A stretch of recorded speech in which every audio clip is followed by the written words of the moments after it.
Well, a lot has happened since the last time that we've discussed the status of the NFC North. A lot of good things for Minnesota, actually, which is what we kind of expected. I know you're scared. Yeah, I do too. If I were you, I know you're scared. I do too. If I were you, you better bring your A game. Bring your A game. You better bring your A game. Bring your A game. You better bring your A game. Bring your A game. You better bring your A game. Cause I'm a star. You better bring your A game. Bring your A game. You better bring your A game. So, like we said, a lot of things have happened since the last time we've had this show. Yeah, quite a bit. The Bears not only got us, but they also got Green Bay, which was fantastic. Vikings got a shutout. Well, the Bears got the Lions. Was that? The Bears got the Lions. Yeah. The Giants got the Packers. Yeah, Giants. I misspoke. I meant the Lions. I misspoke. And then Giants, Mr. DeVito himself, got the Packers. Yeah. Which no one saw that coming. Well, and Saquon almost blew it for the Giants with that fumble. So they got lucky. And then the Vikings have a shutout, and the team they shut out scores 63 points the next week, which they finally put the Chargers out of the misery. Staley needed to be fired a while ago. And we lost to Staley earlier in the year. I think Well, I think we lost more to Herbert. Do you think Herbert was like, I got a fractured finger. I could play, but have you seen my coach? I think that's a lot to do with it. I'm going to be honest with you. I think that's a lot to do with it. He lost that team last night, and you could tell they were checked out. They just were like, can we just end this and leave, or can we just hit the casino or whatever? They'd be anywhere but that game. Someone said that he got fired at halftime, but they let him finish the game, is what I heard. Is that someone's heard the owner saying that he's fired, and that this was at halftime. It was 42-0 at halftime. 42-0 at halftime. He should have been fired. He probably was. But, they didn't announce it or they didn't say anything until this morning. Yeah. But, the speculation was he was going to get fired anyway, probably at the end of the year. But that game last night just moved up the timetable to let him go. And I hope they don't. Oh God, I know he's friends with KOC. Please do not hire him if Flores goes. Well, if Flores, and I kind of was thinking about this, we may have 6 or 7 openings at the end of the season, because now from what I'm hearing, what I've heard from my girl, is that the Falcons are going to keep Arthur Smith. Well, they're probably saying because of the injuries in the quarterback situation, it's not really his fault. They're going to keep Arthur Smith. The Bears are probably going to keep Eberflus. Thanks to us. Yeah. But I guess that's not a bad thing. It's not, but it's probably the only for sure one who's probably going now is Rivera in Washington. And honestly, I think Eric Bieniemy gets that gig because of what he's done with St. Paul. And then there's also so there's already 2 jobs up. I don't know the Raiders may keep Pierce. No, you've heard the latest I've heard, and this is out there. The Raiders want Gruden back badly. Oh, really? And it's to the point now where the NFL might settle. So, do you think the NFL made them fire Gruden? Yeah. Yeah, they did. The NFL leaked the emails. That's why the NFL doesn't want this to go to trial, because it would look bad on them, especially Roger Goodell. Yeah. And also, it's not going to be a closed door trial. It's going to be televised. And they don't want that. They do not want that out there. So I wouldn't be shocked if they settle with Gruden. Now, if you settle with Gruden, you're going to have to settle with Brian Flores also. Right. So that all comes into play. But Viking fans, you might be able to breathe easy. Flores might be here another year. He might be. The openings, depending on the team, don't look all that attractive. You might have a surprise here or there. I mean, who knows? Pete Carroll could retire at any time, so his job could open too. But the openings that right now, as it is, there's only about 5 openings for sure. So that would be the Chargers. Raiders, Well, like I said, the Raiders may keep Pierce, but if they don't get a chance to get Gruden, they may keep Pierce. So yeah, so we'll put Raiders on there. yeah, Panthers, yes. I was about to call them the Redskins, Commander. yeah, Commanders. So that's 4. But I'm pretty sure that's going to be enemy. That's a lot different from our halfway through the season when we said there was going to be probably 11 or 12. Well, yeah. Well, Atlanta was on that list. Chicago was on that list. Even the Jets were on that list. But with teams lately, I mean, with Arthur Blank saying that Arthur Smith is going to stay in Atlanta, and with the Bears making the announcement that they're going to stick with Eberflus and Pace, kind of it changes everything. The only wild card I see in the NFC is probably Seattle, and that's because of Pete Carroll's age. Yeah. Over in the AFC, because the Rams are going to keep McVay. Rams are keeping McVay. Right. Maybe the head coach. Well, Cardinals just hired their head coach. Cardinals just hired their head coach from the Eagles. Right. So Gannon, right? Yeah, they got Gannon. Steichen went to the Colts. Yes, I think that's definitely so those, yeah. So Texans are not with the way they're playing. Texans aren't looking. Tennessee is looking good now. Here's the wild card in all this. Bill Belichick. Yeah. I heard that he was looking to God, what team did I see him linked to today? I heard he might be traded to the Chargers. Yeah. I heard it. Does he want to live in Los Angeles? He doesn't seem like an LA dude. No, but you know what? He wants that record. Yeah. He wants that record. So, but what would it take to get him? Thirds, maybe? No, they have to give us some ones. I don't know. I don't know if I'd do that. It's Belichick. I know, but still. You know. He's been the same. So, where do you want to start? Do you want to start with the Packers? We usually start with the last place team, but I know technically the Bears are in last place. It looks like Fields is actually playing pretty well. At the moment, yeah.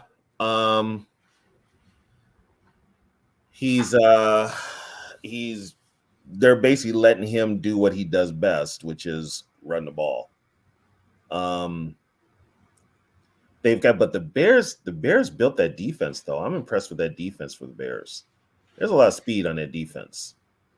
And now you've added Montez Sweat. Yeah. Those linebackers are fast. And you've got some young safeties and a couple of good. That defense could be ready to rock.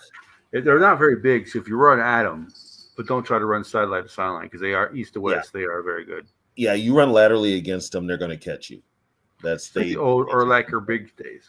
Mm-hmm. You know, they're probably one of the quicker defenses in the league. So offensively, they just got to if they can get that offensive line together. If Fields can be consistent, look out. I don't know if Eberflus is the answer, though. I just don't know. They could use a better quarterback that would best use Fields, and get some sort of a running game. Weren't the running backs hurt earlier in the year or hurt most of the year? They've had injuries. Hello, everybody in the chat. Hey, everybody. Thank you everybody for joining us. I know it's Friday night, the holiday. We appreciate you guys that are here. A little bit of late notice on Yogi's channel. For some reason, the link, when I set the show up, Yogi's show did not attach to it. So I appreciate you guys showing up. So their schedule's easy. Of course, everybody in the North schedule is easy. Um, quote unquote, the Vikings have a harder one because they play the Lions twice. But Well, we'll that- get into the Lions later. yeah, and there's still an outside chance the Vikings could win the North. Yeah. There's a couple of things that need to happen, but there's still a good possibility they could win the North. So, but we have to see what this team plays like tomorrow with Nick Mullins at quarterback. So the Bears' remaining schedule is they got the Browns Sunday. They're losing that game. Because the Browns' defense is just like Minnesota's defense, and we saw what they did against our defense, and the Browns' offense is at least functioning. Right. So then they play the Cardinals, then they play the Falcons, and then they play the Packers. So they could win. I say they go 1-3. I think they beat the Cardinals. I think the Falcons are fighting for a playoff spot. So that would put them at 5 wins. So if they beat the Cardinals, it'll be 5-12. Yeah, which is pretty much where we put them to begin with. I had them up there winning the division. You had them winning the division. I had them up there. With Fields as quarterback. I actually did because of the defense. Not me. I knew I thought they were going to finish last. I had the Packers last. But so yeah. So that would put them at 5-12. They at the best they finished 500. They finished 2-2. That's still only 6-11. Yeah, that's still the best they'll probably do is 6-11. Right, because the Falcons game is in Chicago. Yeah, so, that'll be a must win for the Falcons. Falcons, right? So the Bears, they play the Browns in Cleveland Sunday.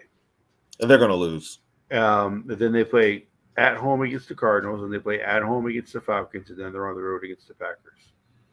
So yeah, and Arizona's probably going to be a win for them because it's in the elements. Yeah, and I don't know what kind of weather Chicago's getting, but right now we've got rain. It's like 50 degrees. Yeah, we have rain here too. Yeah, so I'm like, I don't know what kind of weather Chicago's going to have next week, but I think the best the Bears could be is 6-11 to finish it out. Yeah, like you said, their defense is good. I still do not think Justin Fields is the answer. He is playing better, but there is, when you look at everybody talks about the running quarterbacks, but there hasn't been a team that has won the Super Bowl with a run first quarterback ever, from what I understand. So that means no. Would you? I don't know if you would consider Fields, not Fields, but Hurts a run first quarterback, but like your Vicks, your Lamar Jacksons, your Justin Fields. No team with a quarterback like that has ever won the Super Bowl. It's always a pocket passer who can move a little bit who wins Super Bowls. Usually, yeah, like your Mahomes. That's probably going to change. I don't know, man. I think the defenses in the NFL are too fast, man. Well, Mahomes was never really a pocket passer. He just can make plays. Well, I mean, he's a pocket passer now. Yeah, but when he came into the league, he was just making plays on his feet. I don't. It's not college. The hash marks are closer together than they are in college, and the defenses are way faster. So yeah, you can have a running quarterback, but I don't know if you can do full college. I don't know if you can do a full college offense in the NFL because of the hash marks and because of the speed of the defenses. You can't, but they're trying like hell. Yeah. They've already got it set up next year to where they're going to change tackling procedures and other stuff. See, that's what goes. See, this was what goes back. Cousins can be a pocket passer who moves. He just doesn't run, and that's the issue that everybody has with him. No, he's just and if you think he was a statue before, he's going to be even worse of a statue. Right. That's what I'm saying. But he is a pocket passer. That's the whole thing. But when you have to run, you can take off. There's a link there if you want to join. Oh yeah, Sarah, come on in. Come on and join us. So yeah, I mean, so it's On this slow, rainy Friday night. yeah, it's even slow in our division too. There ain't a whole lot of news. Just just the fact that the Raiders dropped 63 on the Chargers last night, and the Vikings shut them out. And How the hell? I mean, oh my god, you get 0 the week before. Now give credit to the Viking defense. Give credit to Brian Flores and that defense. Yeah, give them credit. But then the Raiders just come out and look like with Aiden O'Connell. Well, to be honest with you, though, Aiden O'Connell has played well in every game he's played except for against Minnesota. Yeah, which blows my mind that I know we want to get to Minnesota a little bit later, but which blows my mind that when they're picking this Bengals game, oh, well, Brownie's been playing lights out. Brownie's been doing this, but he has not played the Vikings. He's not played the defense at the Vikings level, and he's a backup. Why do people just assume that he's just going to keep it going? He's not Joe Burrow. It just drives me when they because the Viking defense still hasn't got the credit that it deserves. No, it's number 9, and nobody's looking at that. Nobody's looking at that. What up, NWO? Yeah, it's so I think at the best, I think they get at least one, probably the Cardinals. So I'm going to say the Bears finish 5-12. I don't, unless they could get the Falcons too, but the Falcons are at least going to be playing for something. So that changes things. Plus the Falcons are playing in the elements too, and they're an indoor team. So yeah. Right. Good. Well, I don't know if it depends on the weather in Chicago at the time. And that field is already. It's more than the weather they got to. It's more than the weather they got to deal with going to that stadium in Chicago too. It's also the field. The field is terrible right now. Yeah. That field is terrible. That field's terrible by October, to be honest. That is, unfortunately, Sarah, that is not in McConnell's, Kevin O'Connell's thought process. He's one of those guys that'll kneel down, oh, we got to show respect. Yeah, nobody's going to have respect for you, buddy, if they get the chance. Deal with it. You saw that. Just think about how crushing that Bears loss was. Well, yeah. Well, he can blame himself. They don't lose at the Bears. They're what? They're a half game behind the Lions right now. Yeah. But because he tried to turn Josh Dobbs into Kirk Cousins, a pocket passer, this is where we're at. Well, now here's the thing. Now you got Nick Mullins as your pocket passer. Let's see what he can do. Yeah, if he can do anything. Nick moved the ball downfield last week to the end to where we got the 3 points, but now he's going to have to play 4 quarters. And if it doesn't work out with Mullins, Jaron Hall is the backup. So if it doesn't work out with Mullins, we will see Jaron Hall. God, Kirk, I hope you're wrong. I hope you're wrong, Gary, but it looks like Kirk will be back next year. I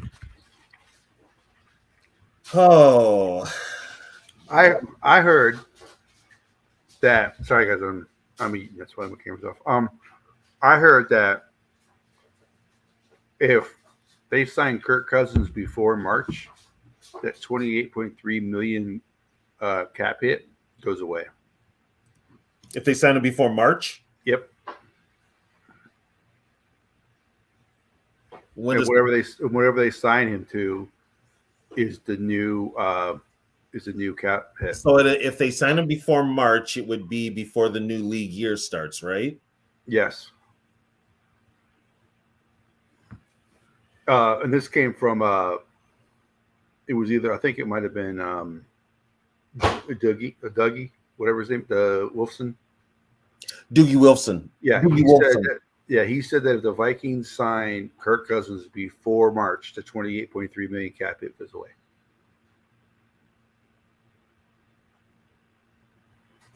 So I think that's what the Vikings are going to do. I think the Vikings are going to wait till the season's over. I think they're going to go up to Cousins. They're going to be like, "Hey, listen, you want to stay here? We want you here, but we got to do something about the salary cap." So, Dougie was saying somewhere between 20 and 25 million, which is for a quarterback of Kirk Cousins level, that's where it should be. That's where it should be. Yeah. That's where it So should be. if they sign a 2-year, Dougie was saying like 2 years, 45 million. I mean, 2 years. He wants 60. Yeah, 2 years. 2 years, 60, but only the first year is guaranteed. None of it should be guaranteed. So, well, I mean, he's got enough guaranteed money. Well, I know that, but once you get that guaranteed money, you don't want anything else but that guaranteed money. Yeah, well, and the only team that will give him guaranteed money is the Vikings. Nobody else will give him, especially coming off an Achilles injury. He's not going to get that. He's not going to get that money. Hell, we don't even know how good he's going to be after the Achilles injury. He was already a He was already a statue. He's going to be friggin' worse of a statue. Well, I think if Kirk Cousins never got hurt, I know you can say if, buts, wishes, and all that type of stuff. They would be tied. I think they would be because they would be tied right now for first. Probably. Because I don't think they lose. I don't think they lose if Cousins is the quarterback. The 2 games they lost, they don't lose if Cousins is the quarterback, and they don't only win 3-0 against the Bears, against the Raiders. So. No, they probably beat the Raiders. They probably put up more points though. Yeah, they probably would have been 21 to 3 or something like that. So, so that's the Bears. So we pretty much. You think the Bears are going to finish in last, or you think they'll catch the Packers? Well, who did the Packers finish with? The Packers finished with the Bucks, the Panthers, the Vikings, and the Packers and the Bears. And what's the Packer record now? Let's see. Doesn't have that. I think they have 6 wins. So they could end up 8-9. So right now the Packers are 6-7. Yeah, they could end up 8-9. They're going to be in third place. So, well, they definitely going to beat the Panthers. The Bucks are a tricky team, though. Yeah, but it's in Green Bay, so Bucks. Yeah, but Baker Mayfield's their quarterback. He's played in weather before. Yeah, but I'm not sold on Mayfield. And once again, I mean, Tampa Bay still has a decent defense. Yeah, and they still got Evans. Right. So I mean, but like I said, that's this weekend. So Green Bay's probably got the same weather we do. So yeah, they could be 8-9. I don't know. Let's see. 8-9 or 7-10. I say the only guaranteed they win they have is the Panthers. Yeah, and it's funny. And that's 7-10 right there. So Panthers are going to end up coming up and shocking. They're going to upset somebody. So that's what some people are thinking. The Panthers are going to win this weekend because they have nothing else to lose. They have nothing. No, they're just playing out. They're just playing out the string. But yeah, they have nothing to lose. They have that. They could bite somebody in the ass that's in a playoff hunt. Yeah.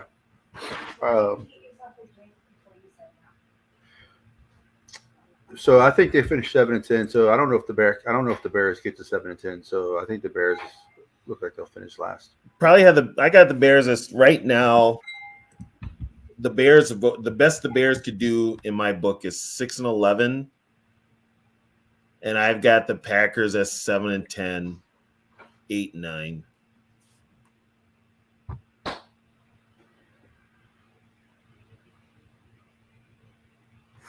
I don't know that. So the Packers. That means. So you're thinking the Packers lose to us, right?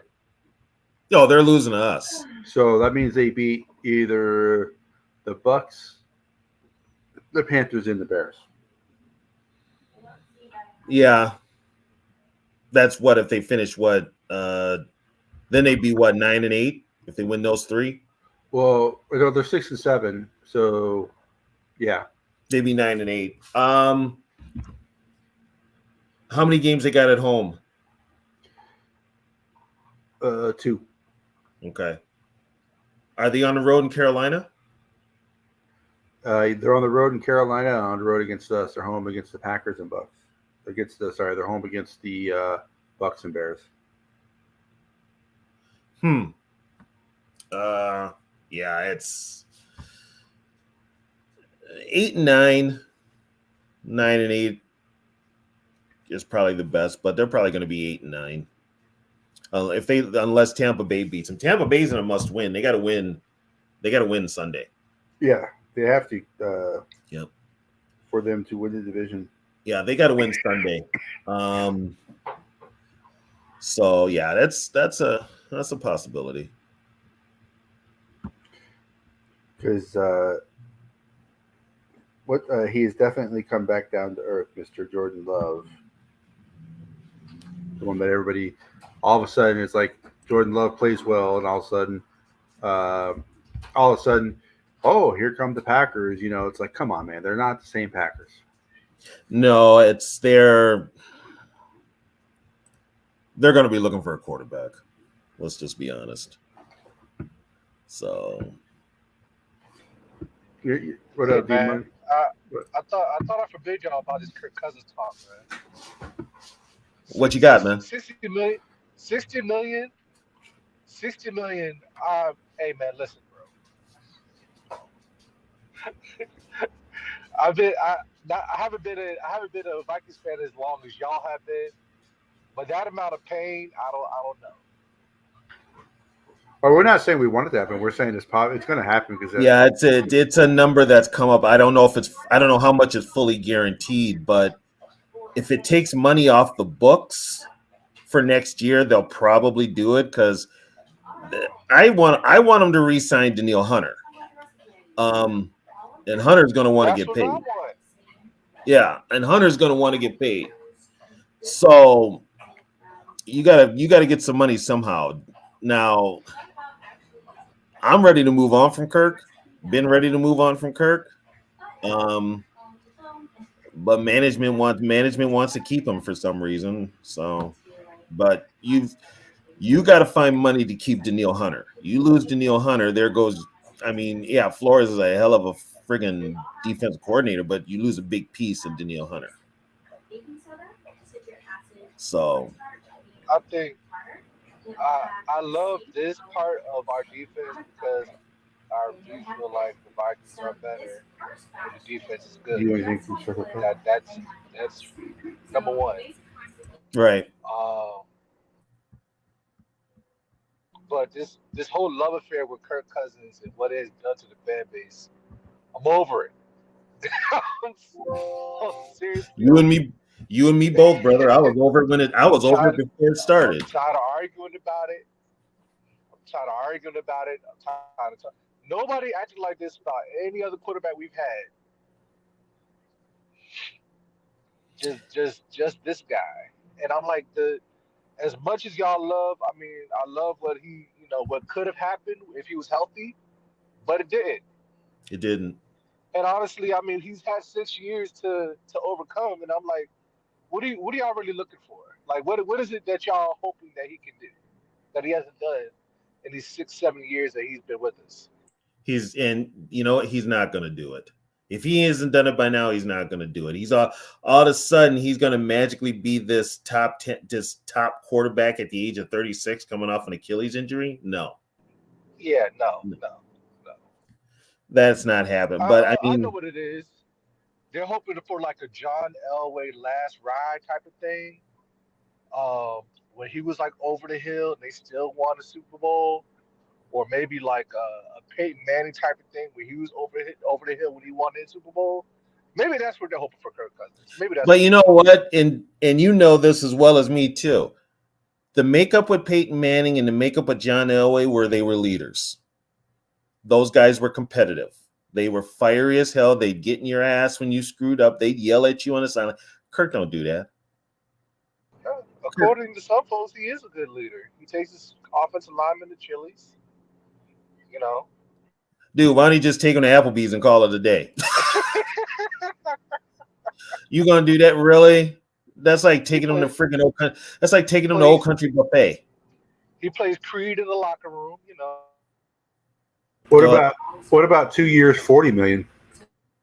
no, I don't like anything of Kirk in I don't like our anything cap. past. I don't like anything past a year. You're putting off. The Vikings are putting off the inevitable of having to get a quarterback. And Gary Olson's right too. Elway and Manning had a running game. They had a running game. They did. It was a different. It Just was a different era of football. I'm at the point where it's just rip the Band-Aid off. It's okay to. I mean, just do it. And I know Yeah, the Wolves aren't gonna. I know the Wolves are not gonna be on board with that. But it's true. I feel like there are good enough quarterbacks in the way that the NFL is nowadays. Um, these guys are catching on quick. So it's more so, do you trust Quessy going forward and who he's going to pick? Well, and here's the thing too: the rules are made now for these quarterbacks to succeed. These young quarterbacks, Yeah, they're not they adapted the offenses to the quarterbacks for what they do instead of, hey, this is right. our pro offense and we're not going to bend for anybody. Well, everybody except KLC does that. Everybody does that except the Viking coach. He wants you to adapt to his passing game. Well, here's another thing too. If you keep Kirk for another 2 years, that means you're tying him into KLC. So if KLC after 4 years doesn't do anything and he's out the door, his legacy is tied to Kirk Cousins. You know, and at the moment, so is Quasi. At this point, do you trust KLC with a brand new QB? I don't trust KLC with what he's got now. We really haven't seen him take a first round quarterback, so we don't know what. You know what though? With We know Spielman couldn't get one. I'll tell you what, with KLC as coach, no, I don't trust KLC with the younger quarterback. I don't trust KLC with the offense. Period. He shouldn't even be the head coach. That's just me, but he should not be the head coach. So for you, the grace period is over with. That grace period was over in 2019. With Kirk, that grace period was over when they had the chance to make the playoffs and blew it against the Bears. And I saw the shouting match with Adam and Kirk on the sideline. I was done with them then. I was done with Kirk then. As far as KLC goes, I've seen enough of a sample size in KLC that last year, those 13 wins, that was a lot of luck. That winning that way, you can't sustain that in the NFL. And he's done nothing. He's too soft. KLC is too soft. Yeah, I'm ready to move on from both.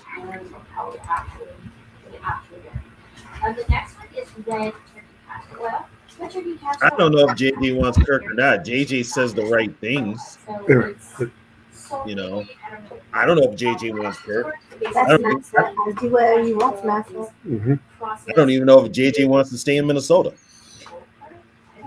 This whole thing that I don't like the attachment that everybody trying to attach JJ to Kirk Cousins. I don't believe that's necessarily true. So I don't think it is either. Well, it's because of what he says in the press conferences. Yeah, and as Viking fans, we have to. What is he supposed to say? That's Exactly. my thing. Like, he's supposed to say things like that. You're gonna support the guy that's throwing the ball to you. You have to. Yep. Exactly. And I'll tell you what, the Vikings are the best when it comes to PR. They are. They don't say anything that's divisive or anything like that. Everybody gets along. Everything is just hunky dory. You would, they're running around roasting. They're in the locker room singing "Kumbaya." There's nothing going on. Actually, they're singing "Can You Take Me Higher?" And I didn't like Creed in the first place. Now I hate Creed. De Niro. Creed. Yeah, I don't like Creed either. Yeah, I hate Creed. But I mean, they're gonna eventually. We all agree. This team has to move on from Kirk Cousins. They're gonna have to start fresh at quarterback. They're gonna have to.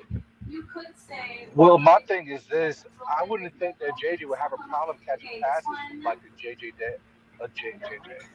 Jaden Daniels or a Michael Penix that may be there. Which I'm scared they probably won't be there where we get drafted. I think it just depends. You got to look at the offense that they ran in college too. A lot of these guys have the talent to play right away, but a lot of times they have to sit a year to go. Like a quarterback from the University of Tennessee with that offense will never work in the NFL. So they're going to have to sit a year to learn how to at least read defense, because Tennessee, the quarterbacks of Tennessee, they don't read defenses.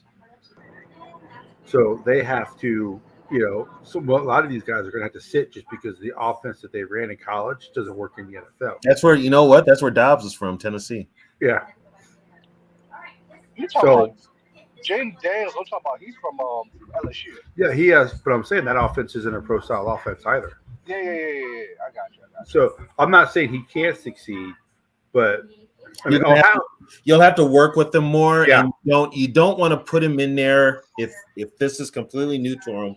You always say put him in there, let him get his bumps and bruises. Well, but sometimes depending on like how many snaps did he take from under center? I get you, but that's one of the reasons I've been kind of hammering the table per se for Michael Penix, because they run a pro. They run a pro offense, pro style offense.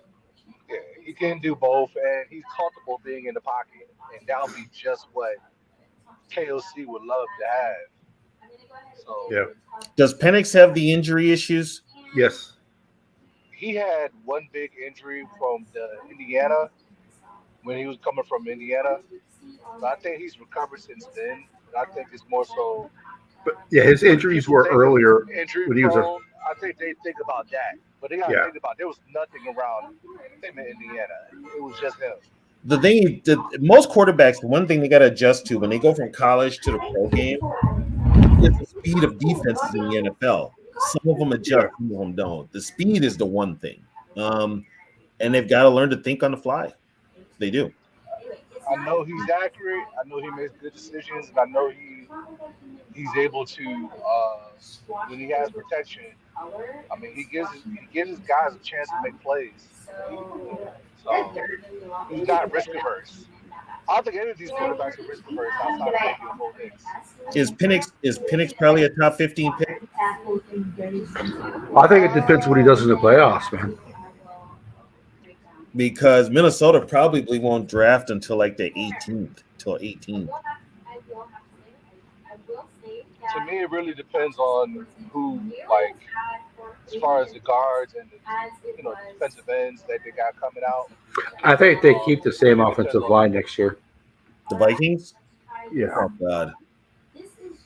Oh God. Because Bradbury's still under contract, isn't he? Yeah, they re-signed him to 3 years. So, right, and Reisner will probably resign. And Ingram is a crazy pick.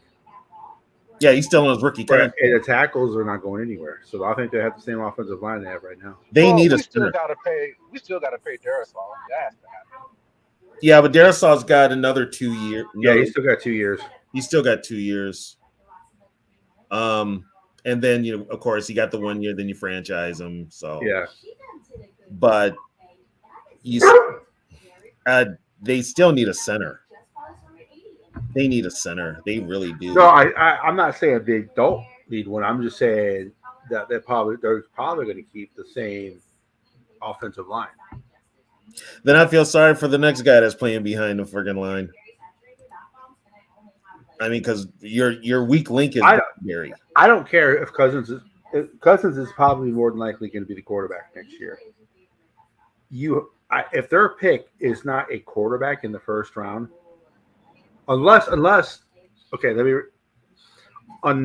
there are major trades and everybody moves up in front of them, because the Vikings don't have the capital, unless they give away the future, first 3 picks and like that. If there's a run on quarterbacks, because right now the Bears have their quarterback. With the way Justin Fields is playing, I don't think the Bears are going to take a quarterback. No, they're probably going to take Marvin Harrison.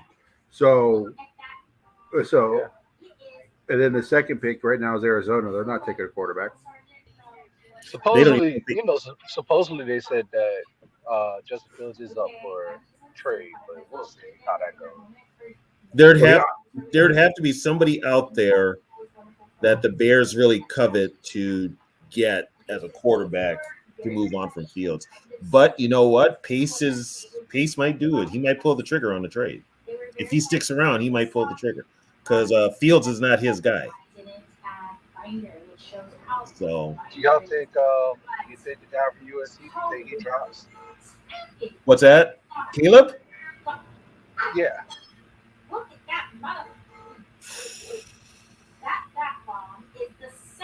Is he project? He's project. What is he projected right now? I mean, I still think he's number 1. I mean, just based off of just raw skill, raw talent, I still think he's number 1. I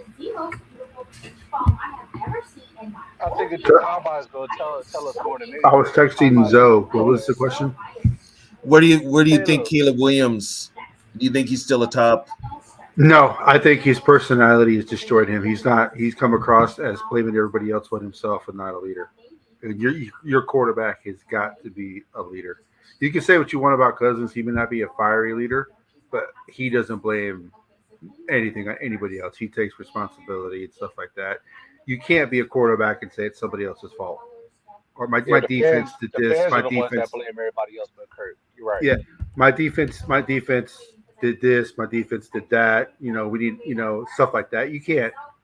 No NFL team is going to want a quarterback who throws his defense underneath the bus, and the guys are not going to play for a quarterback in the NFL who does that.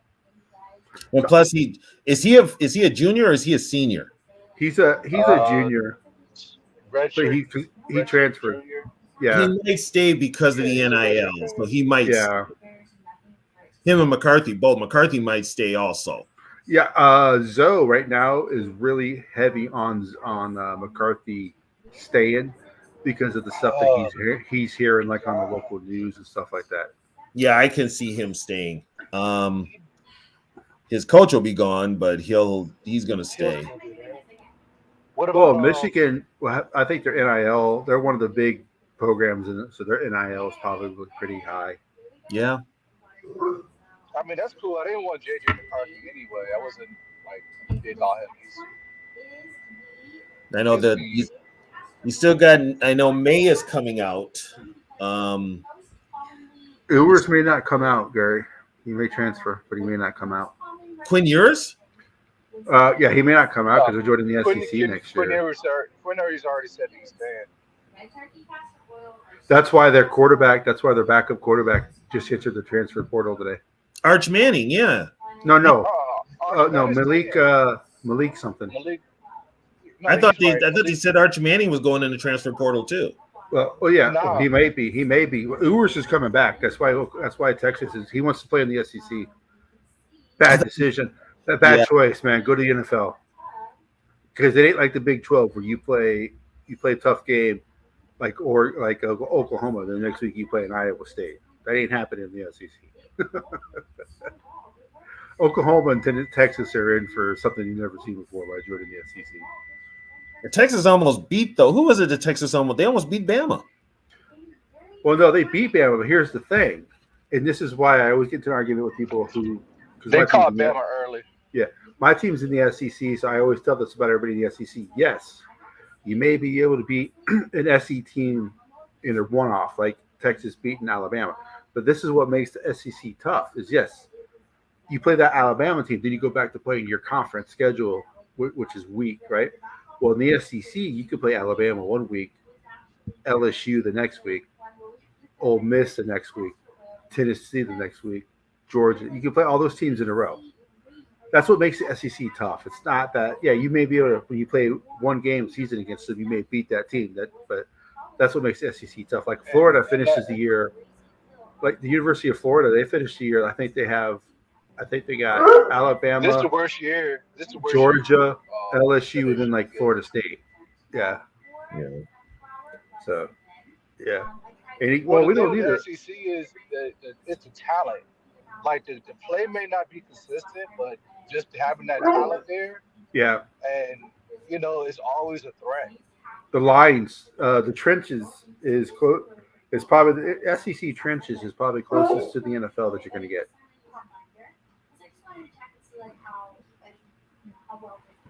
Now, Ewer should probably go. I think he's trying to beat the injury allegations, but I feel like at this point, just go ahead and go.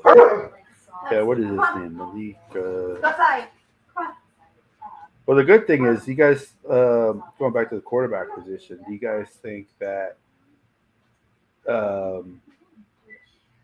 the Malik Murphy is his name? Do you guys think that Jordan Love is playing good enough for the Packers to keep him? That's a good question. I hope so. I think every quarterback develops different, and I feel like Jordan Love has shown enough flashes to where I feel like they're going to give him time. And once again, Jordan Love is doing quite a bit with nothing. He hasn't had Watson most of the year. Dobbs has been hurt. He's playing with. He was the other night. I had no idea who they were. Packers fans like the third and fourth receiver better than the top two receivers. Oh no, Jalen Reed. Well, Jalen Reed, I knew he was going to be good. Like he's like a, dare I say, poor man's Percy. Minus the migraines. Yeah. I know, man. Percy. I told Percy. I mean, Percy was. Oh my gosh. I don't know. I like I said, we've been over the Packers. Hey, since you're on the money, Packers. They play Bucks at home, on the road to Carolina, against us on the road. Packers, and then they play home against the Bears. Do you think they go 500? Do you think they go 1-3? Do you think they go 3-1? Can I flip a coin for each game? Yeah, that's your best bet. Yeah. I think they lose Sunday. I think they lose to the Bucks. Somehow, I think they beat the Bucks Because I think the Bucks are going to be fighting. The Bucks are fighting because their secondary is horrible. I think. Yeah, but the Packers defense, Packers secondary is not good, and Tampa Bay has better receivers. Yeah, but they got Baker Mayfield. Yeah, You don't know which Baker Mayfield. You don't know which Baker Mayfield you're going to get. And the Cowboys which is have why I said flip a coin. Yeah, if the Buccaneers had a halfway decent quarterback, they'd be a much better team. I mean, they got a good run defense. They got the run defense I wanted. I think the Bucks are 6-7 because of the quarterback position, in my opinion. Yeah, because if they had a quarterback that was halfway decent, they could sign someone who's a free agent.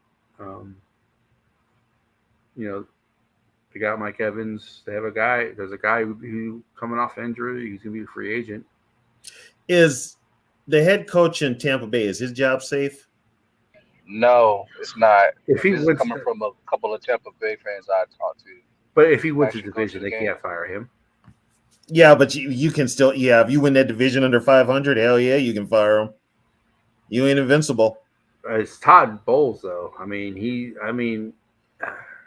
He's a better coordinator than head coach. What up, Frozen? Thank you for joining. This is what I mean. This is Bowles' second shot as a head coach? Right. Well, he was the Jets? He was head coach. Yep, he was the head coach over there. Yeah. Okay, yeah, the Jets. That's right.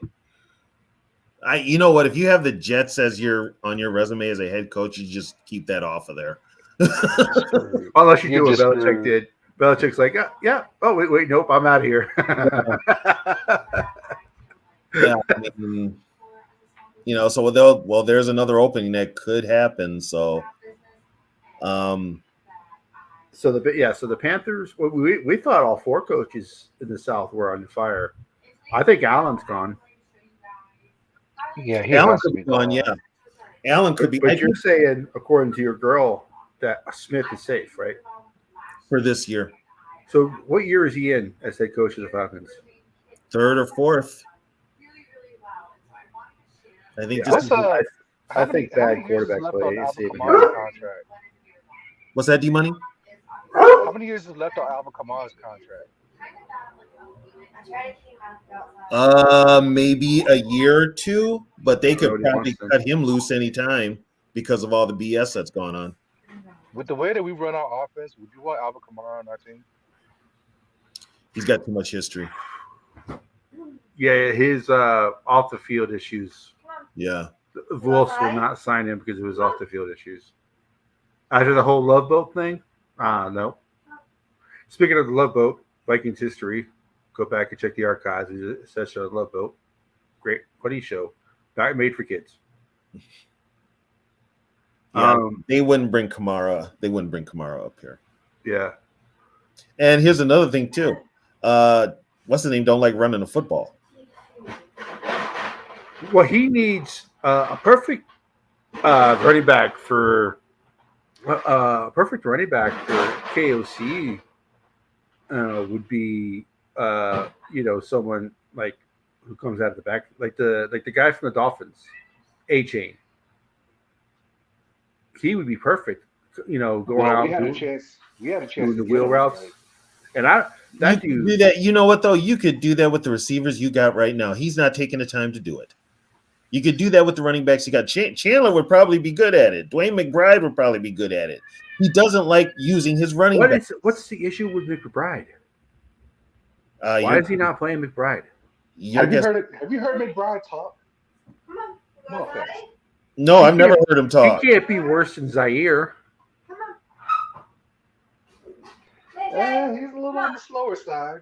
You know what though? I don't want him to talk. I want him to play football. I'm paying him to play football, not be up there and talk to somebody. Yeah. I mean, if they're at this point where he doesn't speak good to the press, okay, you got your priorities mixed up as an organization. Then, And you can also I don't know if you noticed, but if you look at most NFL players, if you look at their first year in the NFL, and then you look at maybe their 10-year veteran, notice the difference in the interviews from their first year to 10th year. The teams coach those guys on how to do interviews. So I don't think that's an issue.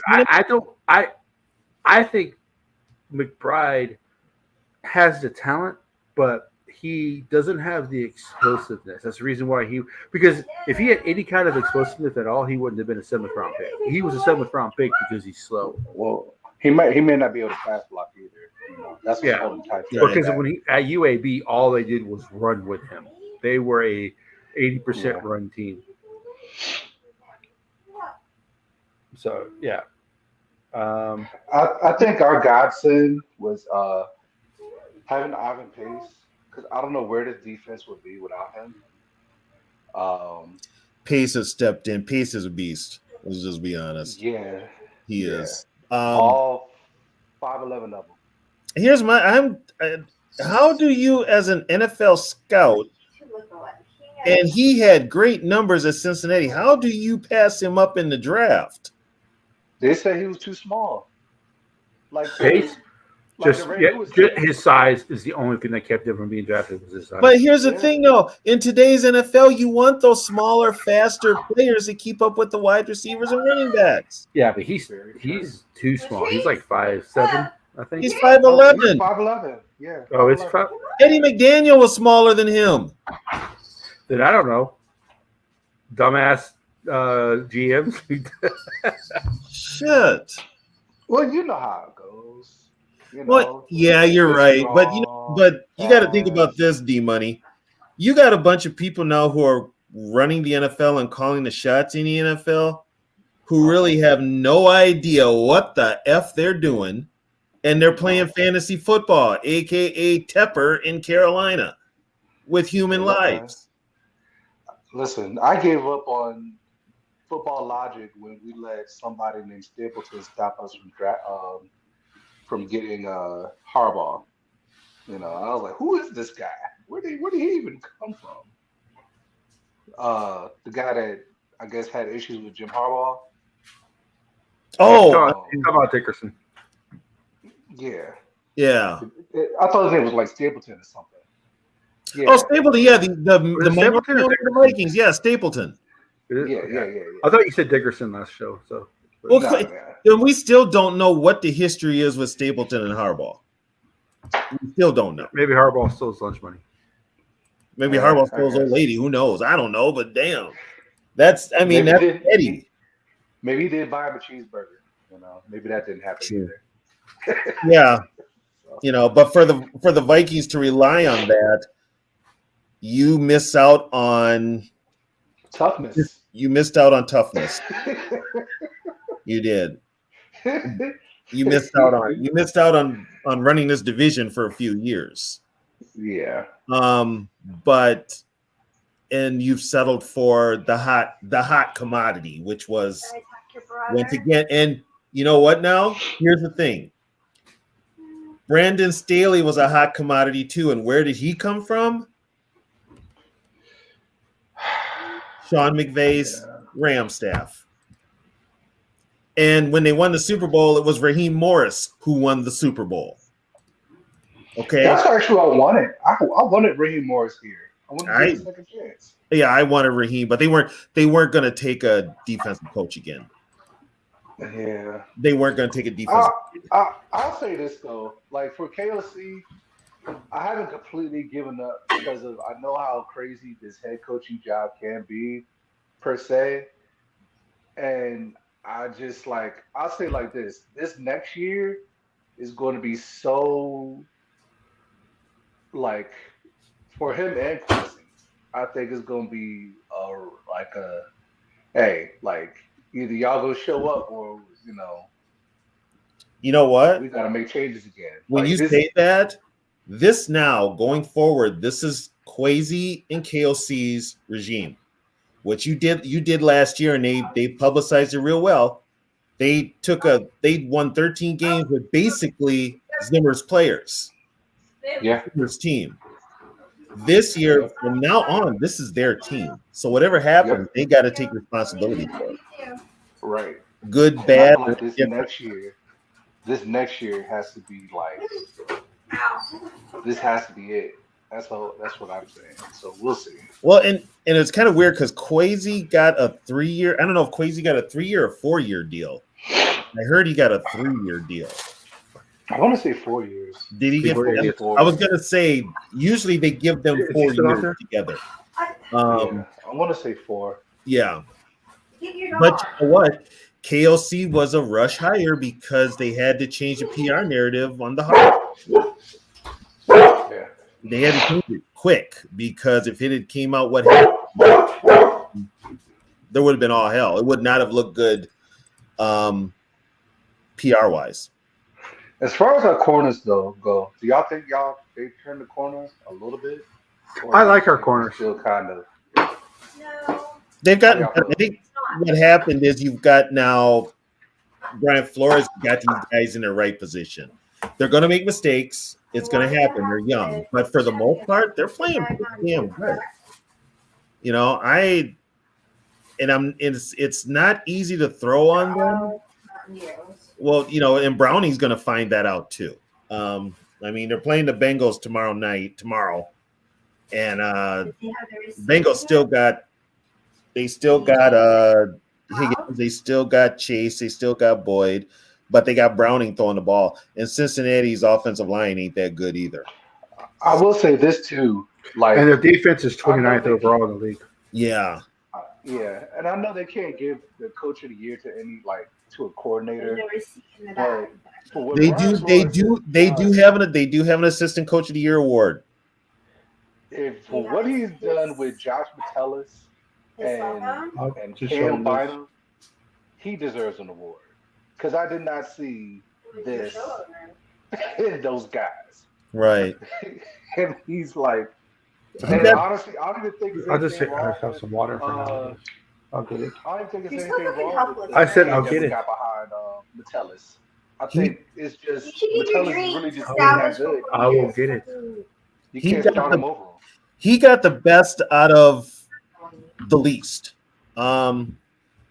He got what Brian Flores did with his defense is beyond exceptional.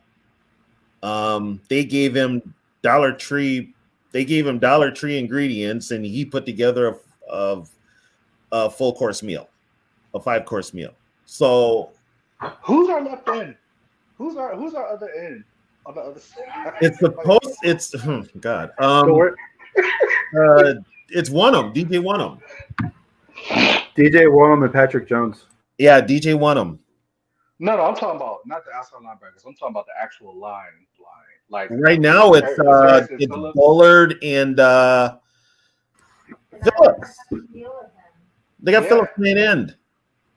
Yeah. You know, they've got Tonga splitting time in the middle with Sheldon Day. Sheldon Day needs to play more. Yeah, Every time he flashes, every time he's on the field. yeah, and also they've got the kid from LSU, Right. Roy, is playing. Yeah, Jaquan Roy. Right? Yeah, Yes. he's playing in So the middle. I don't. too. With the way the defense is playing right now, if they keep Brian Flores, their first round pick, unless, like I said, there's a huge rush of quarterbacks, everybody's trading all their picks to move up to get quarterback, because the quarterback class right now is not looking as deep as it was originally thought, because either guys played really, really bad or they're Or going they're back to staying. school. Or they're Yeah. staying. Yeah. So I think the quarterback class is a lot smaller than what it was. So people are going to make those trades to move up. And we have the receivers. You know, We at have- this point. Yeah.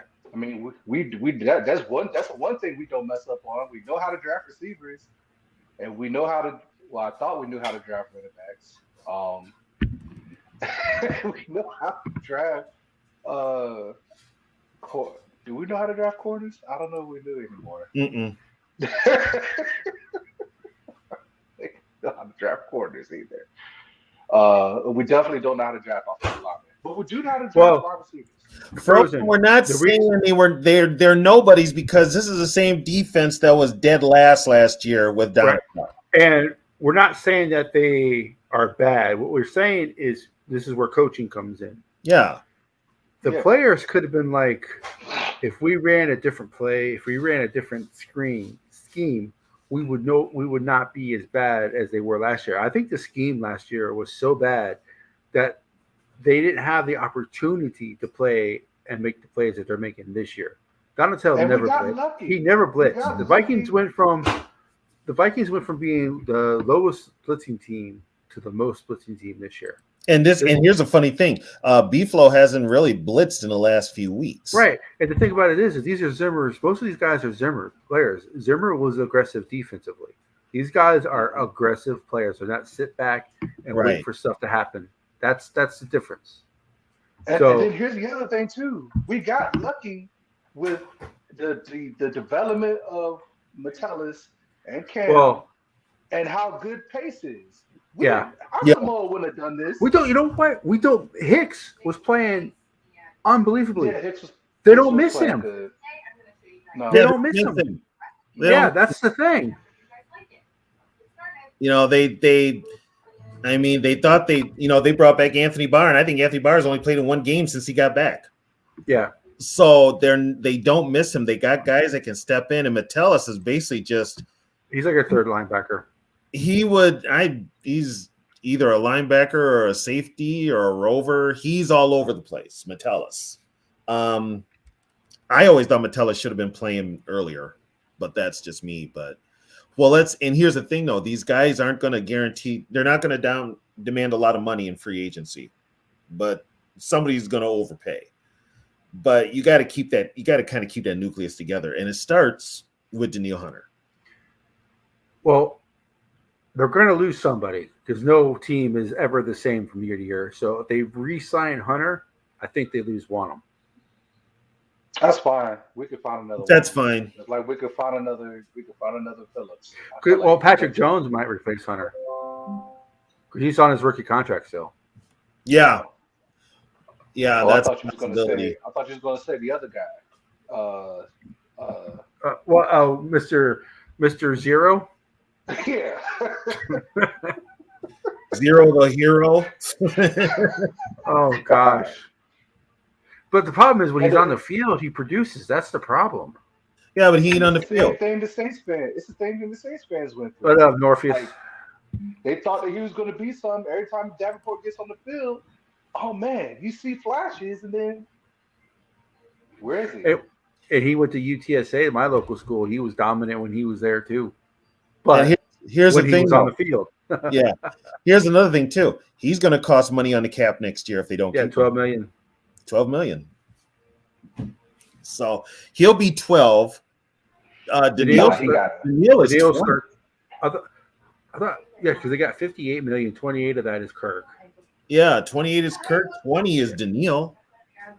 I don't Yeah. realistically see us like if we really want to pay like Jefferson and Darisaw and some of these guys. I don't realistically see us paying Kurt. I guess you could say the 20 million you can kind of get away with. But Well, that's and 60 million. That's 60 We got to keep in million, mind, that even is though we have an mind-blowing. opinion on Cousins, he is a top 15 quarterback. Top 15 quarterbacks make money. That's just the reality of the situation. I which, don't. Should which he make? to me Should, doesn't say much about quarterbacking in the NFL. should he make $40 million a year? Yeah. Should he make $40 million a year? Hell no. But not coming off of an Achilles Right. tear. But you give me 2 years, 35 million.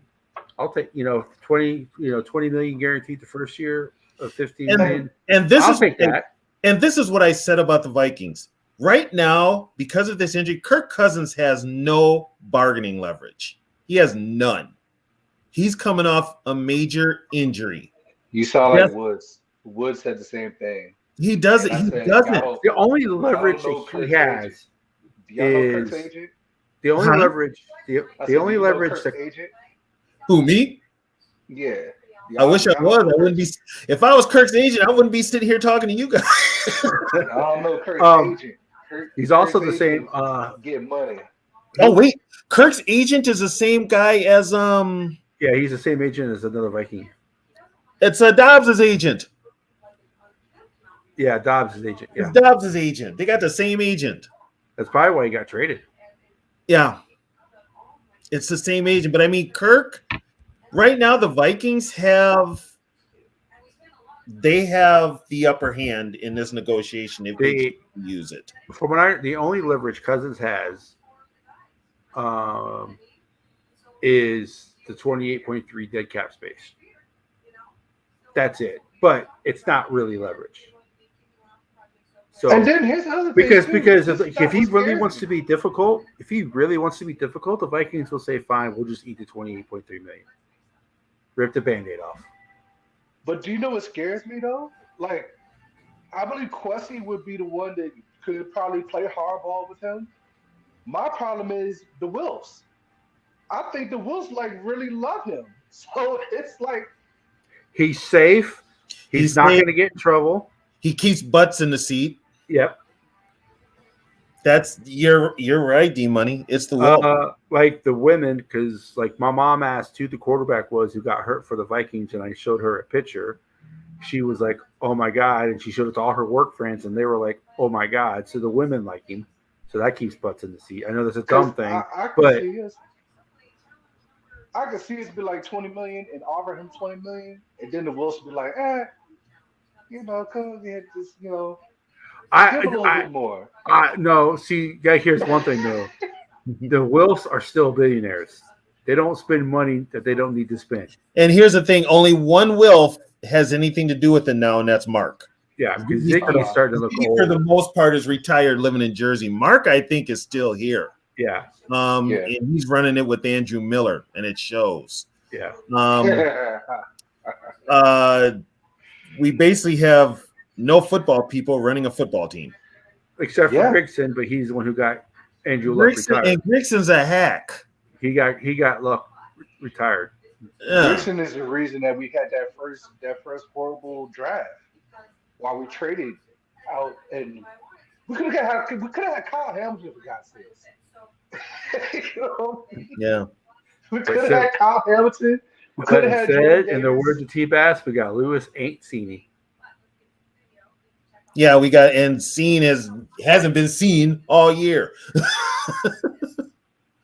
You know, it's they're gonna. I mean, we'll see how we finish out the season. A lot of that falls on KLC. KLC to me is a lot of the problem. He just doesn't have it as a head coach. I'm sorry, he just doesn't. He reminds me. You know what? He's a more tolerable press conference than I'll say Brad Childress. Childress. Other than that, he's in the Childress boat. I'm just gonna be honest. He's in the I Childress. just knew you was gonna say Childress. You know what? If you follow this team, you know damn well Childress came up here at the same fanfare, and he was not that coach. Thank God Randy Moss got him fired, or else we'd have still been dealing with his ass longer than we did. So, oh hey baby, Trisha's in the chat. But yeah, we're gonna. I mean, the offseason is going to be interesting, and it's going to be focused on Kirk. But you have to re-sign Danielle Hunter. Realistically, do you guys see us actually somehow beating the Lions twice? I do, yeah. That's a great segue because I was getting ready to bring up the Lions. Another coach I don't trust is Dan Campbell. The Lions. You know what? Lions honestly still ain't proved shit to me. They proved they the Lions. Yeah. Yeah. I'm just being honest, and I'm not ripping on the team or not. Well, yeah, I am kind of. But Yeah, you are. The Lions. The Lions are who we thought they were. Right. I'm trying to be nice, but I can't. They're the Lions. Golf is back to being golf, and the Lions are. And the Lions can run the ball. I give them credit, but guess what? If it comes down to Jared Goff's not going to have those field days he had against the other teams. He's just not. And then who do they got? Who do they got this week? The Lions. Give me 1 second here.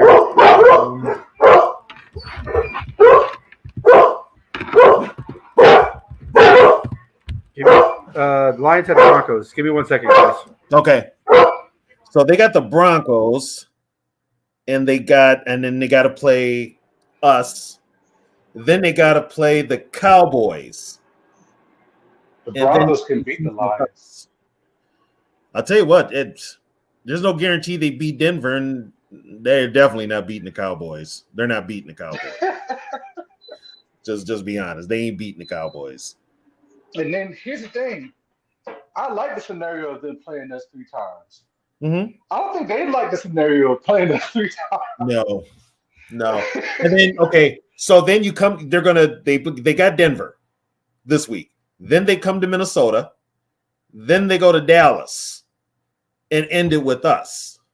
So it's kind of like, depending on how you come out of that Viking game, which I think they lose, and really depending on how you come out of that Dallas game, which I guarantee they lose, they're going to be reeling. If they lose this Denver game, oh yeah, it could be a wrap. Yeah. It could be Minnesota winning the division. I think somebody put it up there. If the Vikings if they beat, all the Vikings really literally have to do is either beat Cincinnati and Green Bay, and Detroit lose to Denver and Dallas, and they're gonna, if they even split once with us, I think the Vikings win the division. I think the Lions go 0-4. They play the Broncos, then they play us, then they play the Cowboys, and then they play us. They play Cowboys in Dallas. Yeah, they're not. I need to see Nick Mullins first before I say any of it. Well, we've seen Nick Mullins before. I need, you Yes, know, we and have. here's the problem. The biggest problem with the Vikings, we say we need to see Mullins. I need to see KLC step up his play calling and coaching. Yeah, that has to happen too. I need to see that. I need to see that more than anything. I need to see KLC get some Antonio Pierce in him and just keep the foot on the gas. Yeah. And he has yet to do that. Our downfall could be KLC. Yeah. Yeah. But do you think like Brian Flores could possibly kind of influence him to kind of, especially the way that he's been playing? I'm pretty sure he's gotten in his ass about not putting up any points. Well, I would if I'm Flores, I get in his ass on the offense because guess what? Don't put my young defense in positions like you did with the Bears to cost us wins or Denver. That was a Herculean effort. For them to Right. do what they It's a did. young defense and they're playing their ass off, but don't put them in a position where you got to rely on them. They're still young. Yeah. They're going to Yeah. make mistakes. You as an offensive coordinator need to score more than 2 damn touchdowns a game. Yeah. Oh no, we have to show out. Like if the Raiders can do what they just did, we have to. There's nowhere to go but up. We have to put some points in the board. Like if they could do that, and then for them to even be creative in their gameplay, like to have Jacoby throwing the football to Adams, things like that. I think that it is KLC. We got to figure this out. So it's too many skill players that we have that we should be. Anybody should be able to be behind us and be able to score. How many 3-and-outs did we have under Zimmer? Zimmer was an offensive genius as KLC's been. Well, I know, but I'm just saying it just seems like we get those years every once in a while where the offense is great, but Well, in all due respect, Zimmer, once they got Cousins, I think he said F it. I think when they got Cousins, he said F it, to be honest. You know, they didn't let him build his defense, so he just said to hell with it. But KLC has come up here, and we were told KLC is that offensive genius, the guy that would get this offense going. And I'll tell you what, this year, this is all on KLC. We haven't done shit on offense this year. Not at all. I mean, we've had so many 3-and-outs. It's ridiculous. We had a lot of 3-and-outs last year, though, too. So guess what? You know, and we had those lulls in games where we'd have a 10-point lead and then all of a sudden lose it or not do anything for like 2 quarters and then wake up towards the end of the game. You know, and who does that fall on? The Too head much coach. talent on this team to have these type of lulls. That's the problem. Actually, you know, KLC right now, KLC got his gig because he was on McVay's staff. But KLC, in all his years as a head coach, has never been an offensive coordinator. This is his first time calling plays, and it's when he's a head coach. As a head coach, you need to relegate that duty to somebody else. Wes Phillips is still on the team, obviously. They didn't get rid of him, but he needs to relegate that to someone else. And other teams know this too. He's not fooling anybody. Other teams know how to beat his offense. Well, here's the problem. Do you trust your offensive coordinator? Do I No. There's only one offensive coordinator on this team, and that's KLC. He doesn't make adjustments. He doesn't, you know, he does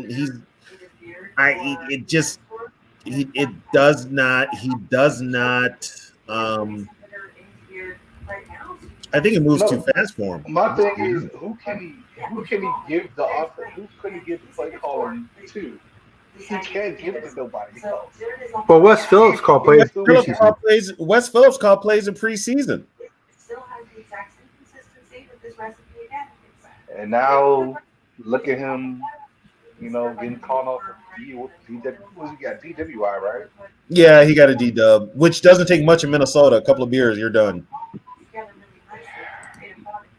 You know, I heard it was barely like if your legal limit's 0.8, he was like 0.9. So it wasn't like he was way drunk. He probably wasn't even drunk. he probably wasn't. Yeah. He probably wasn't.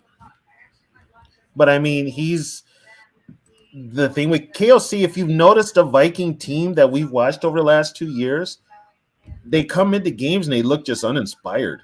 Just Yeah, that's my biggest criticism. They just look flat. They look flat, you know, and that starts with the head coach. You know, would it be better with somebody else? Who knows? So, would it be better with Flores? I don't know. real quick, found out, Tony, why our viewers are not as high as they usually are.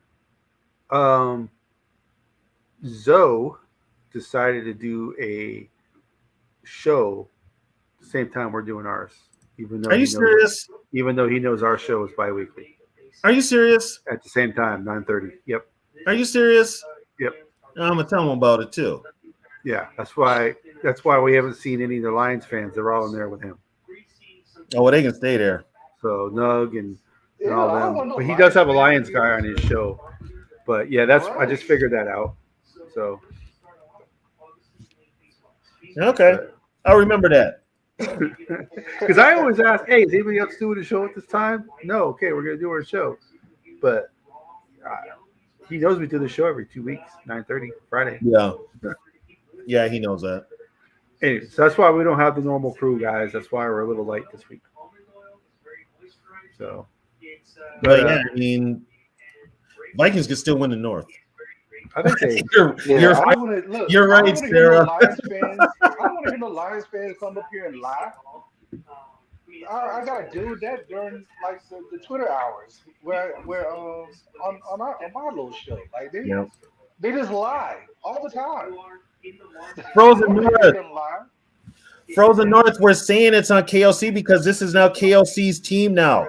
It's not Zimmer's. This is his team. This is all on KLC and his decision making. That's why it's all on him. And yeah, guess what? Every team goes through this. You know, it's just part of football. But We're not saying that he's a bad coach.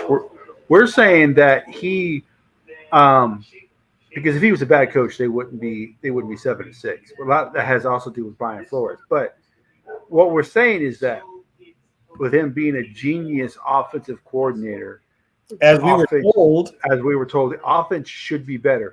Now there are some guys who are great coordinators who cannot be a head coach. Sometimes being the head coach and a coordinator is too big of a responsibility. I think that's where we're at with KOC. Him calling the plays and being the head coach is too much of a responsibility. So if he would just be the head coach, the only reason KLC got this gig and was considered for this gig was because he was on McVay's staff. But the Vikings did not do their due diligence, as they say, when they're looking for a head coach, and realized that KLC did not call the plays with the Rams. and he wasn't even the first choice. He wasn't even the first choice. The first choice they had in the building and decided not to give him the gig. So KLC had told the Vikings, and I've said this before, don't talk to me during the Super Bowl. And what did the Vikings do? Talk to him during the Super Bowl because they had to do a PR rush because they screwed up with Jim Harbaugh. So, and by the way, am I a fan of KLC? No, I'm not.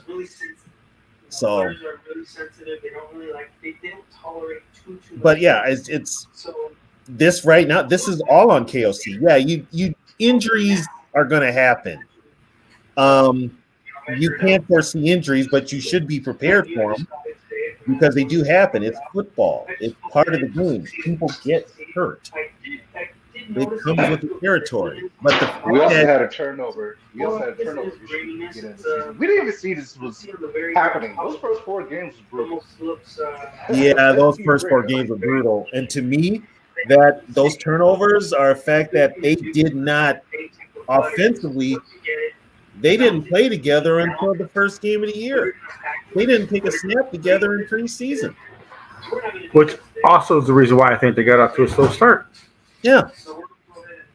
Yeah, it's and they didn't want to get anybody hurt in preseason. Well, guess what? They got hurt in regular season. So you're right where you didn't want to be. And honestly, the play that Kirk tore his Achilles on should not have even been called. Should have been a running play. Should have been a running play. You were down that close. You were in field goal range, albeit Joseph sucks. But you at least were in field. Oh yeah, I need to know. You did not have to call that play.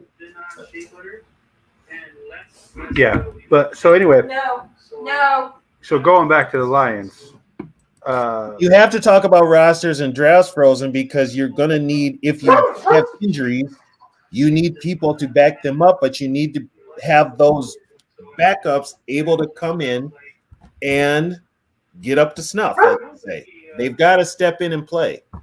Other teams do it. Other teams have had injuries and still make it work. We just, for some reason, and it's at the quarterback spot. That's the whole thing. You lose Cousins, and then Hall gets hurt in the game. So then you put Dobbs in, who didn't even know the playbook. You got those 2 games. But then you've also got your offensive coordinator / head coach who's calling trick plays that damn near get your backup quarterback killed, knowing that you don't have anybody to back him up. It goes hand in hand.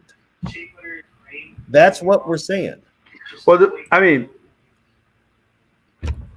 the only point you can really make Frozen on that is, would the Vikings ever in their imagination expect someone who's never been hurt his whole career have an injury like he got? No.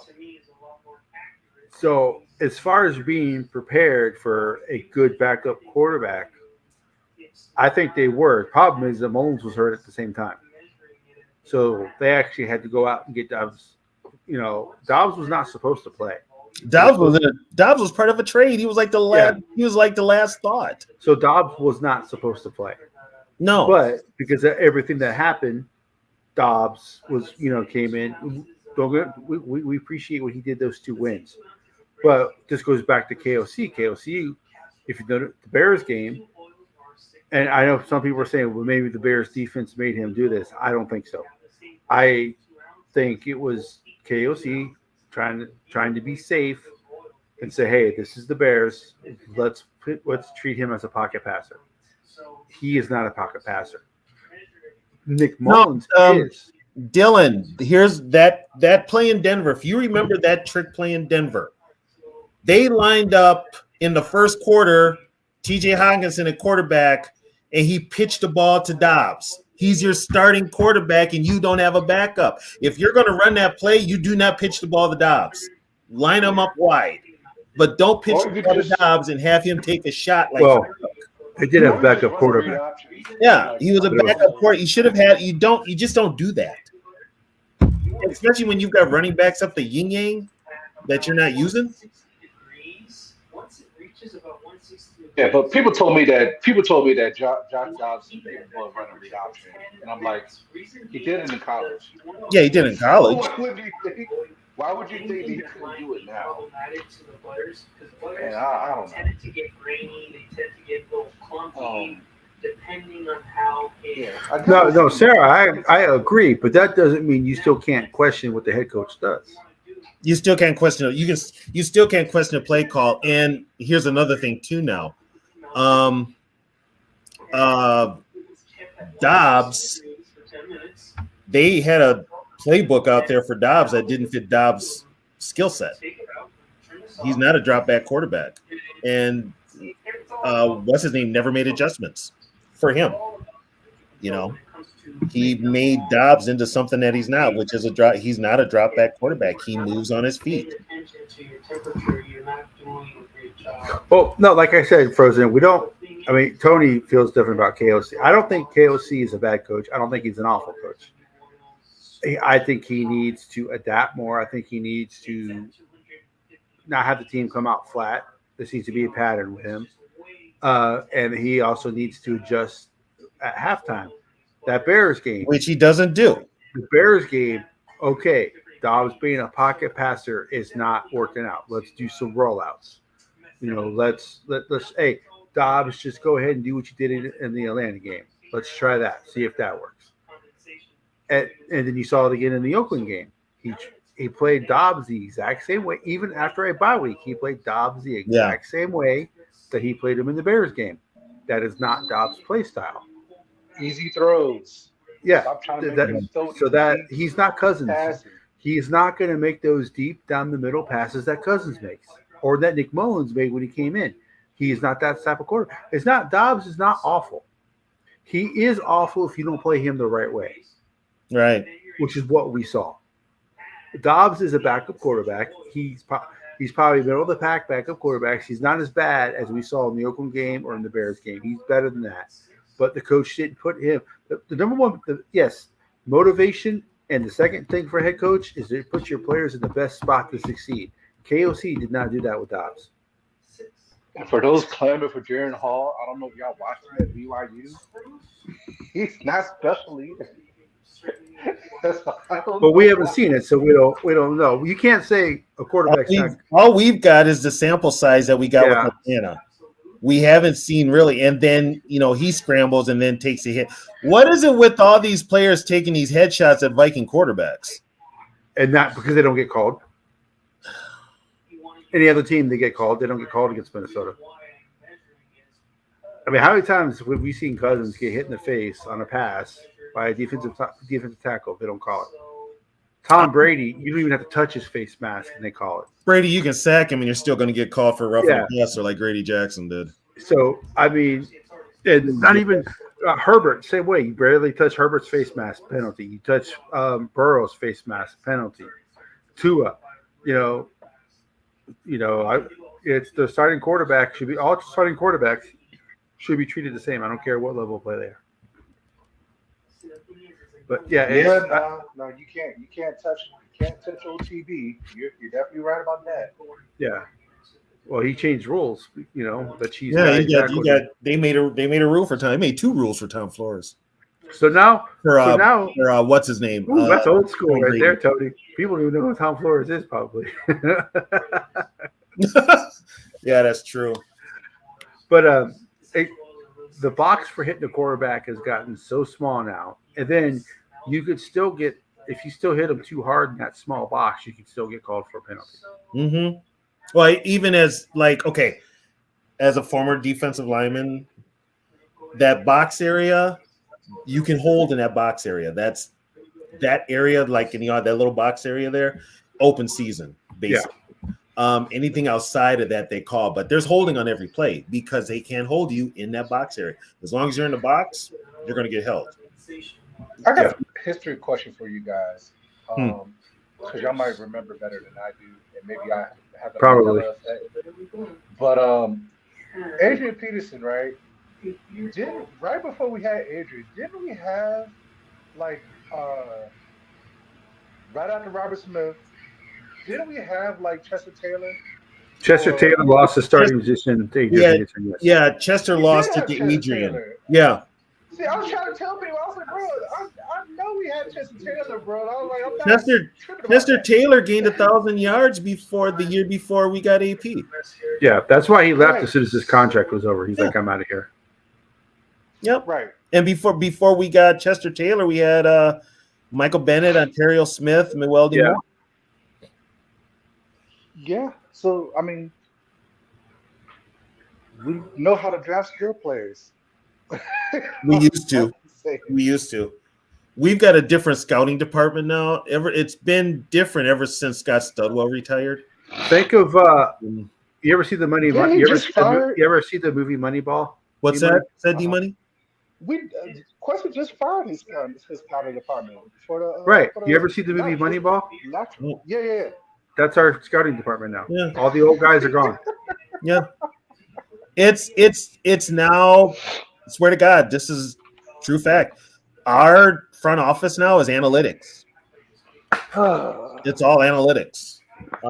We got a bunch of guys that never played a down of football. And Hey, look, it's the guy who scheduled a new show on the same Oh, time here he is. the weekly show goes on. Now y'all Hey, at the shows up. We were Yeah, just man, talking y'all, about your man, live- y'all done bumped my show, man. No, you knew what time we was going on, dude. Our show is 9:30 Friday night every 2 weeks. I ain't Yeah. seen that shit on the internet. Hey man, we were just talking about your Lions fandom, man. I'm Yeah. nasty things, bro. What's Yeah, going on? they lost their damn mind. But I just said that they're going to go 0-4. I I said do. 1-3. Who do you got them beating? Denver? I got them beating us once. Well, they beat us once. They win the I division. don't even got No, them they beating. don't. If they go 1-3, they lose. Yeah, if they go 1-3, they lose. But Minnesota's got to go 3-1. Let me guess. They're thinking they don't lose another game. I got us going 3-1 Hey, though. Frozen North, that's hilarious. I remember that part. Yeah, man. How the fuck y'all bump my shit though? No, dude, you bumped our shit. What you talking about? Our show's every 2 weeks, Our Friday shit night, every 9:30. 2 weeks. But y'all, Hey, man, but Survivor y'all ain't Series, post bro. nothing on the internet. I'm You know looking what? all Get day it- on the I internet. posted my, Calendar on your phone, right? Circle 2 weeks from now is when the NFC North report goes down. I'm like, damn, ain't nobody going live around 10 o'clock. I'm about to go live. I posted it in StreamYard. The Yeah. same StreamYard you use. You should have saw my show there. I did mad before you though. Before I had to. No, I did my show right after our last show ended that we did. Right after I didn't see that. Wednesday's I don't show. know. Right Yeah, after Vikings. so we announced it. After the vintage, I set this show up. Oh, I didn't even see that bitch. Also, No, because I'm like, damn, ain't nobody going live. I'm about to go live. But just so you know, right? every 2 weeks, 9:30 Friday night, we do set it. Well, at least during the hey, season. nah, Zoe. Hey, Zoe, Yeah. you're not getting out of this Lions fandom. I heard about you, dog. Huh? I heard some nasty Yeah, stuff, I just man. checked. don't know. Zoe, I checked in on your show. You were the only Vikings fan there. It was you and 3 Lions fans. Yeah. Yeah. What's up with that? I held the shit down. You know how that shit go? They talking about they gonna win the division. They gonna do. I said, bro, your offense and defense is horrible. That defense is bad. Yeah, like what the fuck I'm like, bro, y'all sitting up telling me y'all gonna do this and that, and your defense is horrible. Yeah, that defense is bad. I'm like, if my Vikings can score 24 points and beat the Bengals, I got us winning the division. I don't even think they need to score 24 to beat the Bengals. No, I'm saying just to feel good. Yeah. You know what? If they score over 21 points, I'd have a little more confidence in KLC. But we can't have these close games. Here you go, Sarah. Yeah, we ain't doing that shit. We ain't doing that shit tonight, Sarah. Life ain't no pay attention. Oh, you're late, dude. She's been on you already. Yeah. Yeah. See, that's shit I'm talking about. Hey, Like, so That's the what I'm Cleveland talking about. Lions fan That's to the shit I'm schedule. talking about for my Vikings people, man. why the hell did we let go of Jerry McKinnon again? Was it because of the injury? Free agency. He was a free Yeah. Agent. Yeah, he was a free Yeah, he agent. was a free agent. He was coming off an injury, but he was a free agent. I Yeah. would love to have Jerry McKinnon right now. So why didn't Nug follow you over here? Text Nug, have him come over. I think no look, he logged off my shit. Oh, okay. I thought you had contact with him outside. I do Like, now. I'm Apparently, texting right now. Sarah, please. Yeah. Because right now, because we're talking about the Lions, I think the Lions are go 0-4, dude. I say one. Yeah, they could do that shit though. Because they're not beaten with the way the Cowboys are playing right now, which I hate to say. Fuck the Cowboys. They're not they're beating not- the Broncos. They're not beating the Cowboys in Dallas. Not beating the Cowboys in Dallas either. I was that gonna beat ain't the happening. Broncos tomorrow though. Yeah, they're their late game tomorrow. They can lose They're to not. the Broncos. They're not beating. I don't think they beat. I don't think they win. Well, as of right now, I got to see how Mullins plays. But Mullins is more of a Cousins style quarterback, which is what KOC wants to run. So because Mullins can make a lot of throws that Dobbs can't make. Now, here's the problem with that. You're going to have Mullins starting, and he's immobile. Right. And you don't have Brian O'Neill. Yeah, but the Lions, Bengals, the Vikings do not play a good defense the rest of the season. Yeah, it doesn't matter. Our offensive line ain't that good. Hell no. It doesn't matter. Well, So, from are we what I gonna- understand, from what Dougie Wolfson was saying, that O'Neill's ankle injury is not that bad. So, like, he was almost saying, like, if this game was Sunday or Monday, he'd probably be playing. The other guy who has an ankle injury has a high ankle injury, so he's probably. How Question: how important is it to have for Ty Chandler to have a good game? This game coming up. Very. It's they got to use him right. Get him involved in the offense early. He's got the speed to get outside. Yeah, which is what we were talking about And in he the can run Broncos between the game. tackles. Well, this is what we're talking about in the Broncos game when the Vikings had the lead and the Broncos stopped them on that third down play. They made them punt, and then our punter punted it like 15 yards.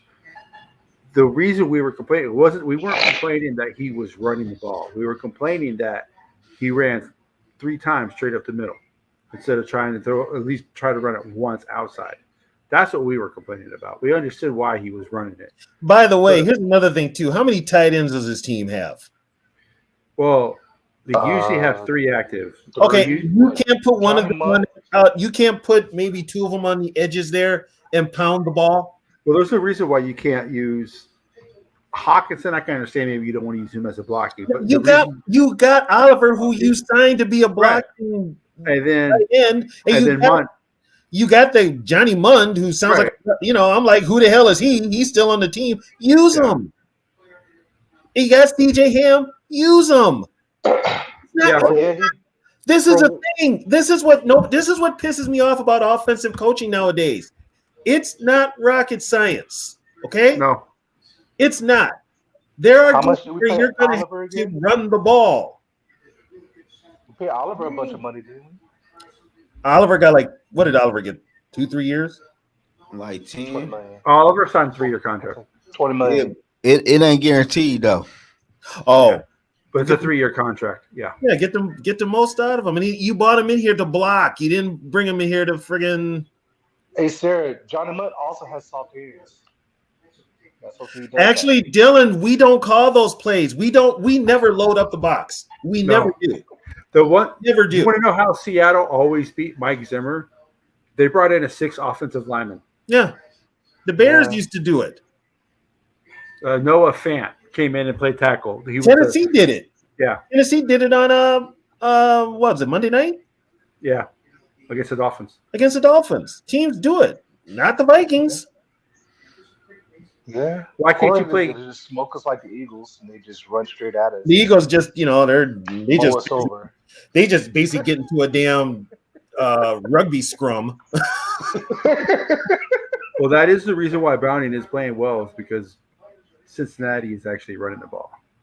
Yeah, they got the 2 running backs. They've got Well, Mixon, they found out that Mixon actually is a good running back. So they was like, oh, yeah, we can actually run him now. The boy's not throwing everywhere. They don't have Burrow, so they have to adapt. Yeah, they got Browning, who's average at best. He's been lucky to last. That's why I keep telling people all the time, Browning's a backup quarterback for a reason. We've seen Browning play. Eventually, just like Dobbs, he's going to regress to the mean. Yeah, he's going to be back to being what he was. Yeah, and this is a good week. And it's funny. I'm watching all these people pick the Vikings Bengals game, and they're all picking the Bengals because of the way Browning is playing. They're saying it's going to be like 20. The Bengals are going to get 27 points. The Bengals ain't getting 27 points on this defense. They'll be lucky to get 10. Yeah. So let me see. I can't see. Let me look at the Vikings game to see the last time. Well, you remember the last time they played us with freaking when Jamar Chase did us. So there's that. Our secondary is way better. I ain't gonna lie to y'all, man. I gotta get out of here. All right, Zoe. I'll see y'all tomorrow. Yeah. All right, no, take it easy, man. All right. Yeah, so let me see. So they allowed 34 to the Eagles. So week 2 was 28 to the Chargers.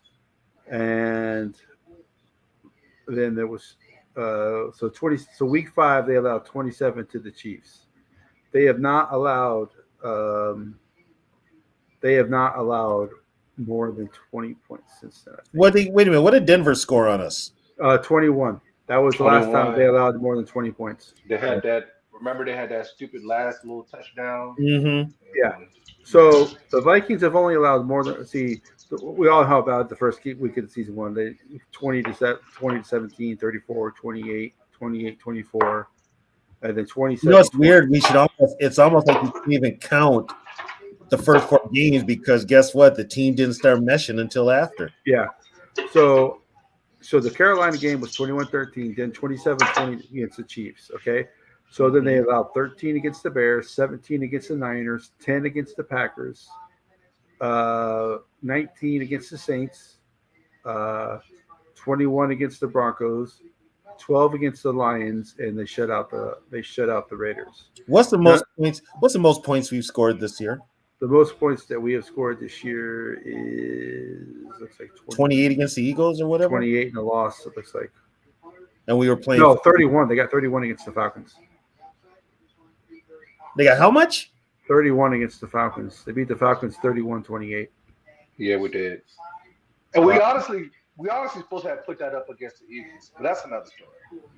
So for this team does not allow, and they have not allowed in 6 weeks. They have not allowed 21 points. Is pretty much. You had that fluky game against the Falcons. That was just a weird game, but yeah, that was pretty much. That was. So with a backup quarterback, they're not getting 28 points. Well, as long as KLC doesn't turn into Mike Zimmer, like he's been these past 2 or 3 games, we should be okay. I'm not worried about the defense. No, it's the offense is where you. Well, no, what I mean is, you play, your defense plays well, but your offense just can't seem to overcome. And I think whenever defense. they score, I think. Girl calling you out, Tony. Oh yeah, I know she is. It's old-timers, honey. Yeah, I'm sorry. I know the Bengals have good receivers. they have really good receivers. Really good receivers, but they ain't got a really good quarterback throwing to them. Because Browning does not have a strong arm. No. We've seen him But play. the guys they have are pretty good after the catch. Like, especially with Jamar Chase, he's definitely that type where put the ball in his hands. But he's hurt. He's playing though. But he's playing hurt. So's JJ. So, well, JJ's not fast anyway. Jamar Chase is faster than JJ. Yes. But JJ is that more was of a never part technical receiver. JJ's speed anyway. Yeah. Yeah. Because that's why JJ doesn't get a lot of touchdowns because he doesn't break a lot of runs. He always gets I caught. think Wesley is faster than him. Addison is gonna. Addison's faster than him. I think Addison's gonna have a big game because that Bengals defense is ass. Didn't you say they're like 29th? They're 29th. They're overall the 29th and total defense. They're 31st in yards allowed. I think. They have a decent pass rush though. I mean, I know the guy, Hendrickson and the other kid on the other side. I remember correctly. So They the got, Bengals. they got Hendrickson and they got Hubbard on the ends. And Reader on the inside, right? Reader on the inside, yeah. Which you know what? You line up, you know where you put Reader? Right on Bradbury. So the Bengals are. Yeah, Bengals right are 31st when it comes to defensive yards allowed, and they have allowed 31 touchdowns. So the only team that allows more yards than them are the Commanders, and it's close. The Bengals are 379 yards, 0.2. How many pressures? The Commanders are 379 yards. They don't get a lot of pressures. That's one thing Yeah. they do not do is they do not get a lot of pressure. The Bengals' pass defense is so the Vikings' pass defense is 14th. Let's see, where's the Bengals' pass defense? God, the Browns are first in both. Holy cow! The Bengals are 27th in pass defense. They allow 246 yards a game and 14 touchdowns. The Vikings allow 218 yards a game. The rushing defense, the Bengals are 25th. They allow 127 yards a game. They allow 14 touchdowns. The Vikings defense is 4th. They allowed 92 yards. They only allowed 7 touchdowns.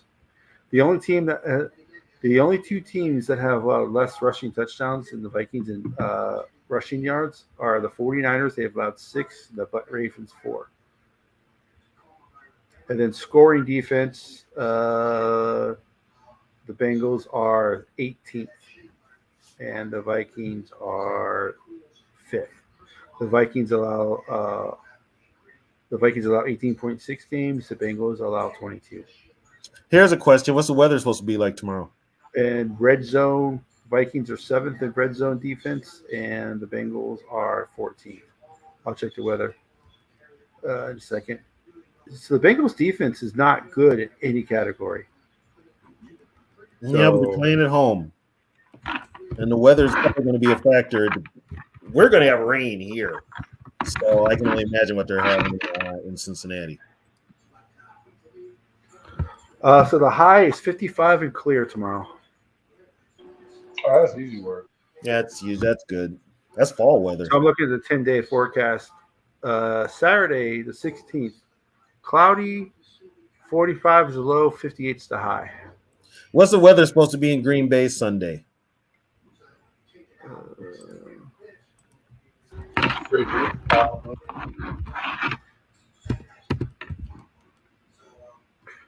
Yeah, I don't know if they use Green Bay. It might be such a small city.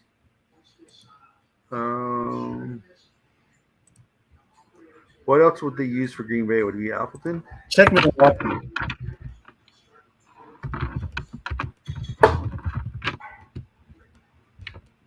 So Green Bay tomorrow, 44 and rainy. Chance of rain is 20%. They're going to get rain on Sunday. So that's 6 a.m. What time's the game? The game is at noon. Yeah, noon. So Sunday, Packers play Sunday, right? So Yeah. 41's the high. Yeah, it's Packer. That plays at a Packer. No rain, 41 and clear. 41 and clear. Mm-hmm.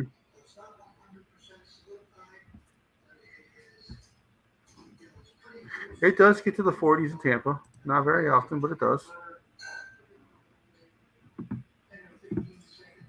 Yeah. What up, T-Bass? Yeah, 55, no rain. I'm in gonna tell you Cincy. right now, them Florida boys don't like the cold. No matter where it's from. Mm-hmm. Well, it depends.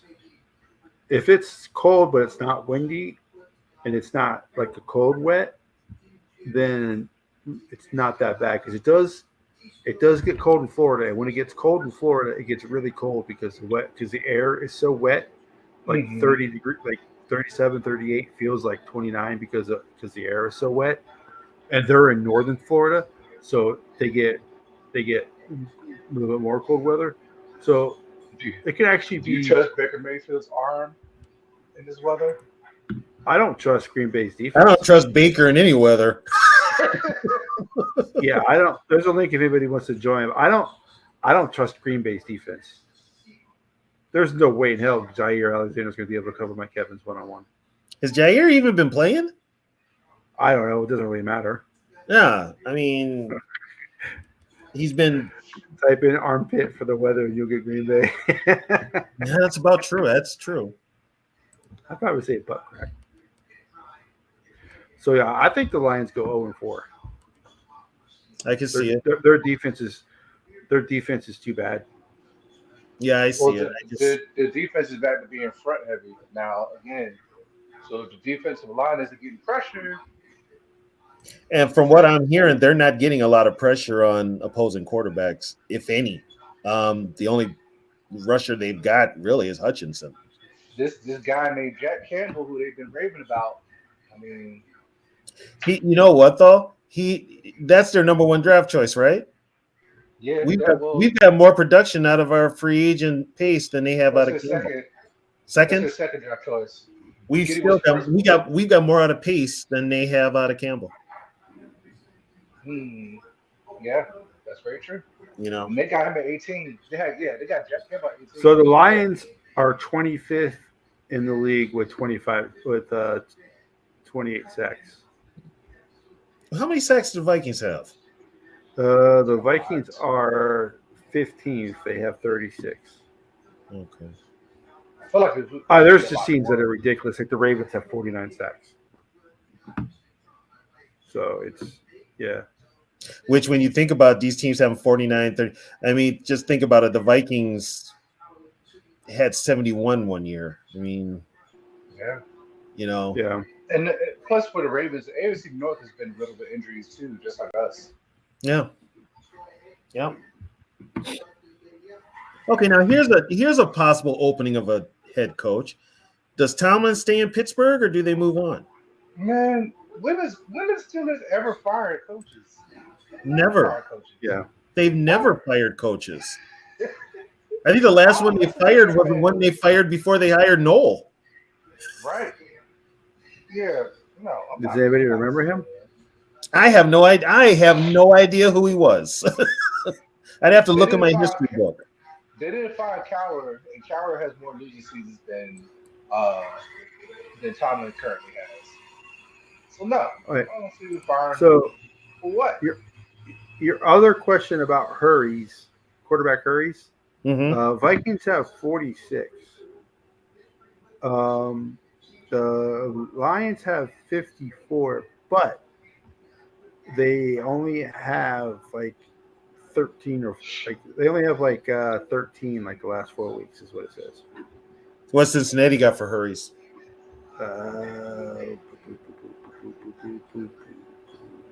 Well, how healthy are our tackles? Let's ask that. Bengals. I know Neil is healthy. How healthy is Darisaw? Darisaw is probably Bengals are 25th. Darisaw is going to play, but what they're going to do is they're probably going to put Hendrickson on Quisenberry. The Bengals are 25th in hurries. Yeah, they'll put, and don't be surprised, you might see the Bengals blitz tomorrow too, blitz off of Quisenberry's side. So, Vikings got to be ready for that. The Lions defense yard wise are 15th. But they have allowed 37 touchdowns.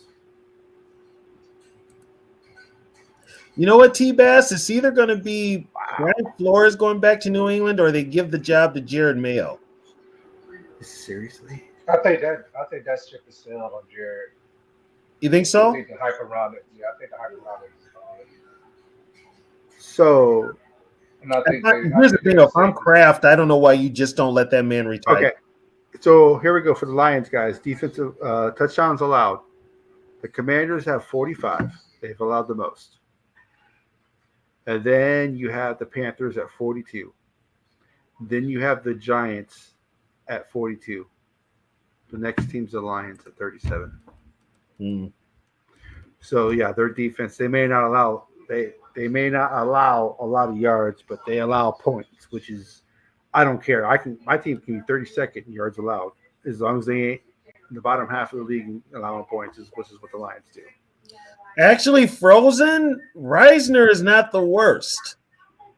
The worst is actually Bradbury. Yeah. Reisner has yet to give up a sack.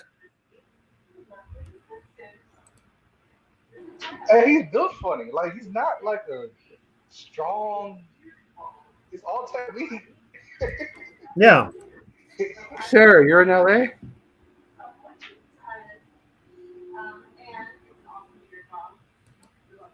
Oh yeah, just like Texas when it rains, people like all of a sudden like can't drive. They got their emergency flashers on and they're like doing 15 miles an hour and like a 40. I know it doesn't rain much here.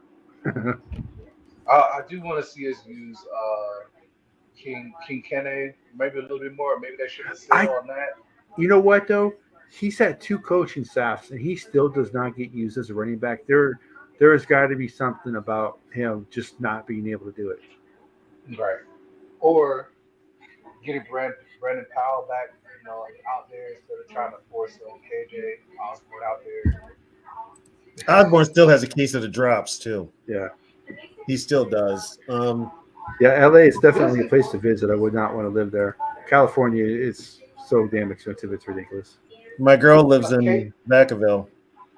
KD just doesn't get open like he did last year.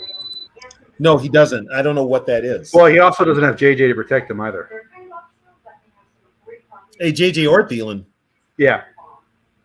Hey, see, Addison has proven that he's not a number one. Once teams figured him out, he's not a number one. Because even when JJ, he's got to get. I think he's got to get bigger. To be honest. Yeah. Because even with JJ, when he was a rookie, once he got on the field and people knew how good he was, he still couldn't cover him. But they still respected Thielen too. He still had that. He still had Thielen there. But I mean, KJ. I mean, he's had balls in his hands plenty of times this year, and he's just outright dropped. Well, he dropped 2. Yeah, against the Raiders. Yes, he did. I don't know. I think he's too. No, I think Belichick wants the record.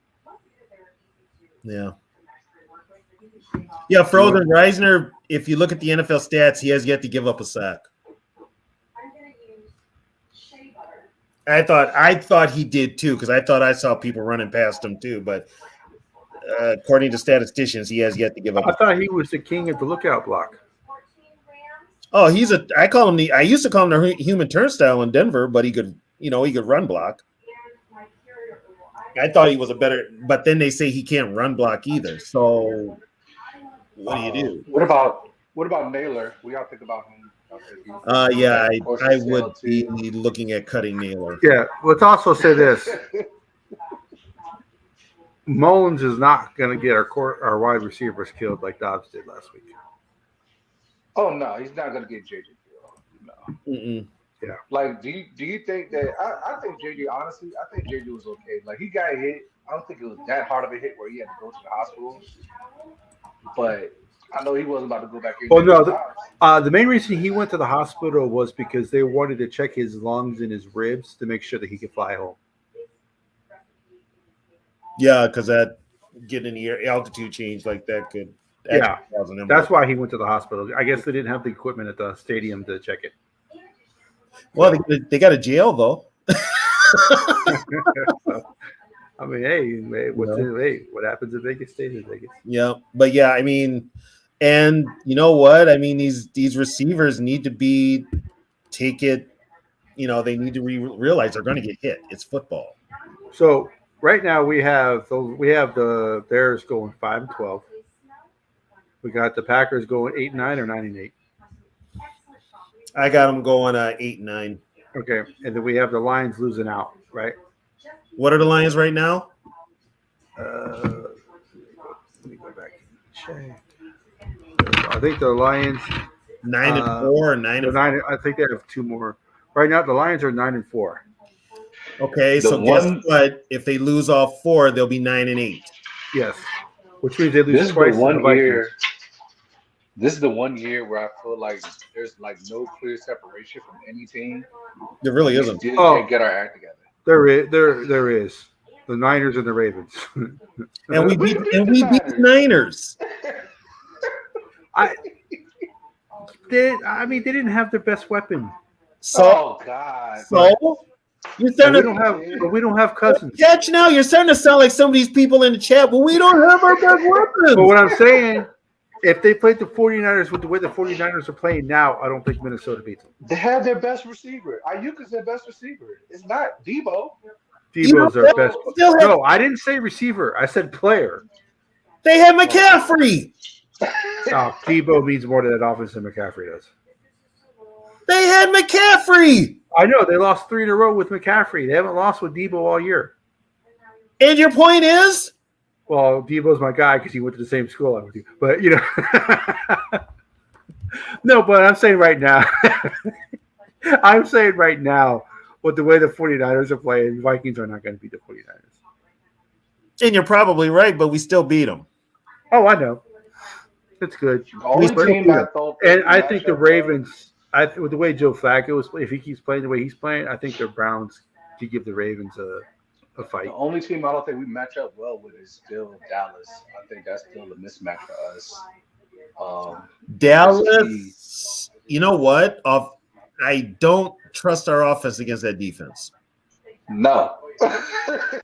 Yeah, that's I Well, don't right, trust our offense against but that. right now Dallas would be the second seed, so they'd get Green Bay right now. Well, here's the thing: we could probably still end up playing Detroit in the playoffs. It's just if it's going to be a home game or an away game. Yeah, I think that's the matchup. I think it's going to be the Vikings and Lions in the playoffs. It just matters who's at home.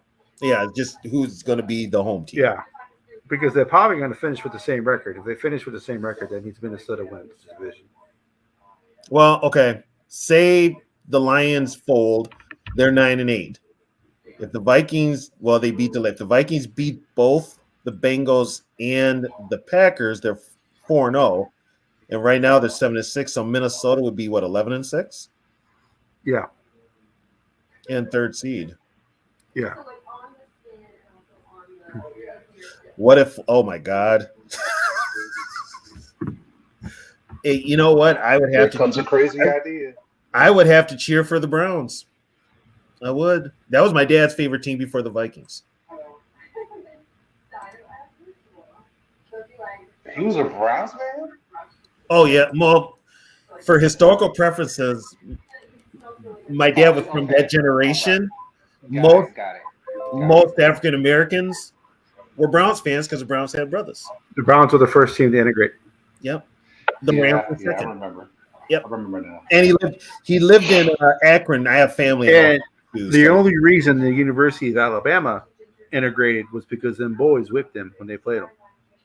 Oh yeah, when USC went there and put that beating on them in 70. Yeah, yeah. Yeah. Yep. And that's what. And that's Well, if you- T-Bass, he beat the Bears twice last year. who did? KOC. Yeah, and he almost lost one of them. So You know. yeah, I mean, I guess you can see your point. The second time they played the Giants, I wouldn't blame the second loss against the Giants on KOC. That was 1,000% dumb as shell. So, We lost the Bears in their Donovan house, right? didn't throw a 3-yard pass on 4th and 8 there, buddy. but that's not the reason they lost the game, though. He still didn't But- throw a but they 3-yard should- pass they on should- 4th and 8. But the offense should have never been in that position against that shitty ass fucking Giants team. Yeah, who do you blame for that? The person calling the plays. Yeah, Dom. I blame Didn't Donatello have for that because Didn't they have couldn't stop Trent a Williams. they couldn't stop a high school team. But here's the thing. As a head coach, you should have knew that. What made you think Donatello's defense was all of a sudden going to change because you're in the postseason? Right. No, but I'm saying, what I'm saying, that's why it goes back to being KOC even said he called the wrong game, called the wrong play. It's not just Cousins' fault too. It's Hawkinson for running 3 yards. It's KOC calling the wrong play. It's Cousins for throwing it 3 yards. It's a defense for allowing as many points. It was a whole convoluted. It was everybody's to blame for that loss. I'm including Cousins in that. Cousins is the reason for that loss. The defense is the reason for that loss. TJ Hawkinson only running 3 yards. Yeah, I know the play called for you to run 3 yards, but god damn it, it's 4th and 8. Run at least 5. Donatello? Yeah, Donatello. He was a defensive coordinator I last. I call him Dumb Michelle because he was dumb last No, year. what was his coaching tree? Who did he come under? Oh, Fangio. Fangio. Oh, that's what it was. He sold us Yeah. the fact that he could probably do the same thing as Fangio. And Donatello, and the thing with Donatello was a 4-3 coach. So Yeah. was Fangio. But when they figured out ways to do the whole 3-4 thing, he became a Fangio disciple. It's not hard to justify a coordinator when your defense. It's not hard when you have the worst defense in the league. They were literally 32nd. They were 30 every category. Yeah, they were bad. Almost every category they were 32nd last year. Only thing that literally saved us was the timing of the wins and a few breaks, but that defense was horrible last year. That's one of the worst defenses Tony and I have seen. We've watched this team for a Yeah. long time.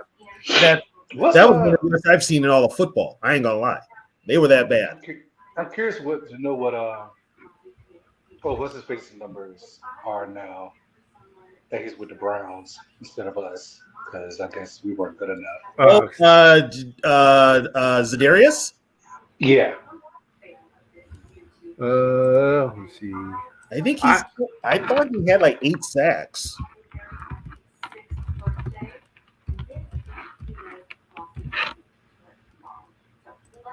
Let me see. So he has 3.5 sacks. That's it. 3.5 sacks. 9 assist tackles. How He many has, how many sacks does Garrett have? Like 15 and a half, 16, 15? Garrett Bradbury is probably going to No, win. Miles Garrett. Miles Garrett, sorry. I knew who you meant. He's probably going to win Defensive Player of the Year. Mm-hmm. Nah, he's hurt. I don't think he's playing this week. TJ Watt's hurt too. Yeah, this could be. So Miles Garrett's 13 sacks, 33 tackles, and 8 assists. And on He also has one. He also has 4 forced fumbles. Darisaw's like not Darisaw. Daniil Hunter's like what 12 and a half sacks? Yeah, it's Miles Garrett, Daniil Hunter, and TJ Watt that are battling for the sack lead. Okay, all right. And if someone else says Daniil Hunter's name wrong, I swear to God, I am going to go flip it off. The dude's been an All-Pro his whole career, and you still can't say his first name right. There are still those calling him Danielle. Yeah. So, so Daniil has 4 forced fumbles, 13 and a half sacks, 62 tackles, and 19 assists. Okay, how many tackles for loss? It doesn't show. It just says combo tackle combination, which I think is tackles for. Okay. That's everything. But I think he leads. Let me see, sack leader. I know Max Crosby is also in that conversation. And Max did not do anything on last night. No, but he did against us. Okay. No, we allowed it to happen. So wow, really? Khalil Mack is 15 sacks. Yeah, he leads the league. TJ Watt's got 14. Khalil Mack got 6 sacks in one game. I think that was one of the Raiders earlier. So Khalil's got 15. Watt's got 14. Max Crosby, Josh Allen, Trey Hendrickson, Daniil Hunter all have 13 and a half. Miles Garrett's got 13. Parsons has got 12 and a half. And Thibodeau's got 11 and a half. And Justin Mamabukwe has got 11. That's their top 10. Let me see. That's it. So I think DJ Wanham's got 6. That'll probably put him like around 22, 23. But yeah. So Trey Henderson's got 13 and a half sacks. I don't know what side he plays on. Does he play in he'll be lining up on Quisenberry tomorrow. He'll have more success with Quisenberry than he would Darisaw.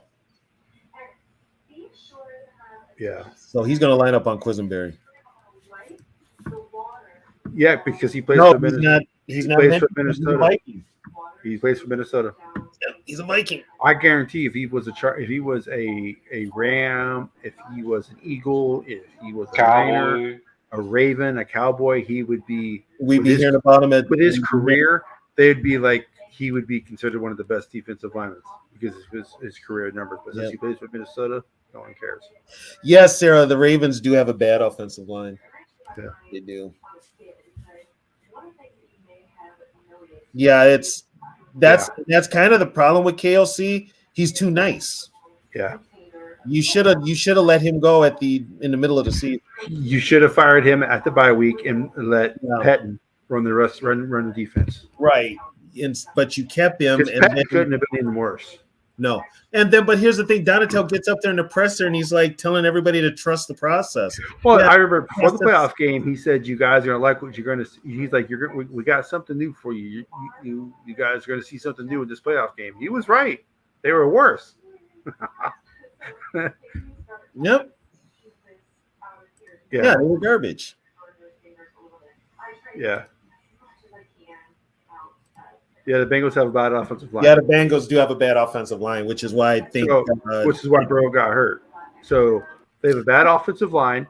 They have a bad defense, except they have one good player. They have They have the defensive end is good, but the rest of the defense is bad. They have bad offensive line. So the question is Browning going to be able to get the ball off? That's the thing. So yeah, they have a bad line all the way around, except for Henderson. They have So the Bengals defense. All anybody is talking about is how good Browning is playing. If you watch the YouTube videos for these ones that I've seen, everybody's picking the Bengals because of how well Browning is playing. They're totally disregarding how well the Vikings defense is playing. It's just like, he's a backup quarterback. Dobbs was a backup quarterback. Dobbs played 2 good games. Look what happened to him. Oh, it's insanity. You know how that goes. I know. It just aggravates me. It's like if you think the Bengals are going to win, fine. I don't have a problem with you picking the Bengals. My issue is you're not even mentioning the Vikings defense. That's what I'm complaining about. The players are really taking charge. You're really going to like what you're going to see. Yep. Exactly, Frozen North. Yeah, I guarantee you, if the players were in charge, they would have not ran that defense that they ran. No. And as a coach, what coach ever says the players are in charge? Just like the inmates are running the asylum. You're the coach. You're in charge. Or you shouldn't be a coach. Yeah. Well, you know what, though? He had a defense full of veterans, and they probably saw what his defense was doing. They turned him off. Yeah. Sarah, that Bears defense is one of the up-and-coming defenses. It's not as good as Minnesota's. Not as good as us, but it's got some speed. And it's Chicago. Yeah, people want Chicago to be good. The NFL wants the big cities to win. Which is weird because Minnesota is much bigger than Green Bay. Yeah, but Minnesota, we don't have the history. And then Minnesota's bigger than Cincinnati. Minnesota's bigger than Cleveland, I think. Minneapolis, though, is still flyover country. So, yes, we have the best defense in the division, Sarah. Yes, we do. It's best defense in the division that ain't very good. How come they don't love us like they love the Bills? They love who? The Bills. Bills are in New York. Yeah, the Bills are the only New York team. Yeah, Bills are the only New York team that's and the Bills are kind of like those lovable losers. Yeah. Because even though the Bills have lost 4 Super Bowls like the Vikings, their regular seasons is not the same quality as Minnesota's regular. Minnesota is by far and away the best team in all 4 sports that has not won a Super Bowl. They've won a championship, so I'm not going to say they have won a championship, but they have not won a Super Bowl, and they are by far and away the best regular season team in all 4 sports, never to win, quote unquote, at all. Why'd you have to bring that up, man? Who's what? Oh yeah, that's. I think people. I think people just expect Minnesota. They're the Vikings of the AFC. They accomplished some of the same stuff that we did. Even though I think we got the better winning record than they do. Do we? Them Buffalo? Yeah, all time. I don't know, Al. KOC does not run the ball. No, all time. I don't know. I'd have to look. What was the question? The Buffalo record against Minnesota all time. I don't think it's a winning record.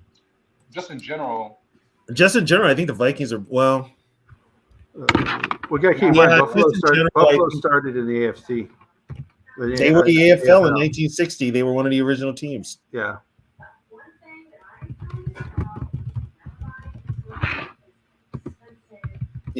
But yeah, I think it's pretty close. But, but they're right now, and they are in New York. They're the only team. So Buffalo's overall record is nowhere near as good as Minnesota's. Okay. They are 469, 501, and 8. Told you. Yeah. And Minnesota's above 500. We're like what 700 and some change. We're like 400, right? Let me see. 537, 455, and 11. Okay. So they're not even close as franchise as far as records go. Yeah, we have everything but a Super Bowl. Yeah, we have an NFL championship. Yeah, we have an NFL championship. Yeah. So they have everything, but they have everything. We don't count those. Yeah, you do. You count count the those. NFL. You go to NFL.com right now. The Browns can count theirs. You go to NFL.com right now. It'll say Vikings championships won because they were the last team to win the. The last team to win Okay, an keep in mind, NFL. AFL and NFL were not merged in, so NFL championships still count. Yeah. So if we count by saying is if we count those, the Browns can count theirs. Yeah, The Browns do count theirs. theirs. Yes. The Browns still count theirs. The Browns Packers, still count theirs. the Packers The still- Lions count theirs. The Packers count theirs. yeah, the Packers count theirs from the 20s and 30s. Yes. Yeah, those all count. A championship's a championship, man. Doesn't Yeah. matter when you won it. The University of Minnesota's got more championships than Texas. Granted, It happened for all of us. None of us were alive yet, most of theirs in the days of the helmet. but you still count them. They still count. They still count. Yeah. So you can't, because that. But after 1970, then you Once Super Bowls are the leagues merged, that changed the narrative. yeah. That The changed the narrative. The Vikings were the last team to win the NFL championship, and the Chiefs were the last team to win the AFL championship.